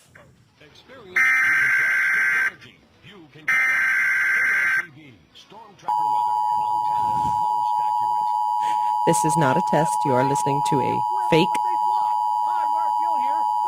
Civil authorities in your area have reported that the bodies of the dead are rising from their graves and attacking the living. Follow the messages on screen that will be updated as information becomes available. Do not attempt to approach or apprehend these bodies as they are considered extremely dangerous. I repeat, civil authorities in your area have reported that the bodies of the dead are rising from their graves and attacking the living. Follow the messages on screen that will be updated as information becomes available. Do not attempt to approach or apprehend these bodies as they are considered extremely dangerous. This warning applies to all areas receiving this broadcast. Tune in to 9:20 a.m. to get updated. Yes, that was what many TV viewers at a handful of stations saw on their televisions. It went over a pancake-making ad. Yes, very important pancake-making ad. The guy who yells like Billy Mays used to. Yes, they were warned about a fake zombie apocalypse. I don't know if there's a real zombie apocalypse to be warned about. Or maybe this was referring to the official Tea Party response. Oh, I'm sorry. Or maybe Dick Cheney was around. Oh. Just saying. But, yes, the FCC would not comment on the fake advisory, but did warn that this highlighted a lapse in security of the emergency broadcast system. Apparently, the television networks had the default password set on their emergency broadcast system computers, so they were easily hacked. And, yes, somebody had a little fun by saying the zombie apocalypse was coming. We better be careful and change our passwords like really soon. I'm just kidding. Yeah. Now, I've seen this before on one of those lighted road signs. Oh, have you? On the highway, yes, where somebody hacked into that sign and said, "Warning, zombies ahead." Cool. Yeah, but this was an even bigger, in my opinion, funnier warning, and if anybody fell for it, I'm sorry, that's just freaking hilarious. Hey, when they broadcast on the radio, what was it, War of the Worlds? That's true. It was, a drama, but they only mentioned it certain times, and then people got in their cars, and there were no radios in cars back then, and people were freaking out thinking aliens were landing. So. Yes, the zombie hackers, as they are now nicknamed, targeted 2 stations in Michigan and several in California, Montana, and New Mexico. So it was quite a widespread zombie apocalypse warning that could possibly lead to some criminal charges for their quote-unquote prank. I still think it was pretty funny. Sure. I hope nobody was seriously alarmed. I sincerely doubt anyone's... We certainly have no reports of that. Yes, no reports, and thankfully there was no real emergency that needed to be broadcast during that exact time that, couldn't get out to people who needed to hear it. And Victor in the chat room said, go get your guns. Yeah. Yeah. So I don't know how LaPierre probably hacked in. That's what it. NRA did it. That's it. Wayne LaPierre did it to try and boost gun sales. Yeah. Totally believable. And Woody Harrelson's going to become a spokesperson for I'm surprised we didn't see that in his op-ed, that it was terrorists, Latino gangs, and zombies. That's what we all need guns for. Oh, I wish I had a zombie land drop right now. Oh, that would be awesome. Yes. Hey, it's just as reasonable as all the other things Wayne LaPierre fears. So, yeah. Anyhow, this has been Talking Left. Big thanks to Nicole Sandler, of course, for our home sweet home over at radioornot.com. Big thanks to George Rodriguez of SoFlo Radio for just being amazing and providing all of our technical components to make all the wheels turn behind the scenes. Big thanks to Michael Hardiman for our amazing intro music. Thanks to everybody over at We Act Radio 1480 AM WPWC in Washington, D.C., including Alex Lawson, Kimon Freeman, Pete Callahan, Rich Webster, Daniel Marins, David Schuster. Happy wedding, by the way, Schuster. And for anybody who's listening over on We Act, be sure you stay tuned for Mark Levine and all the other great programming on SoFlo and all of our other friendly stations. Thanks for listening. We will see you guys next week.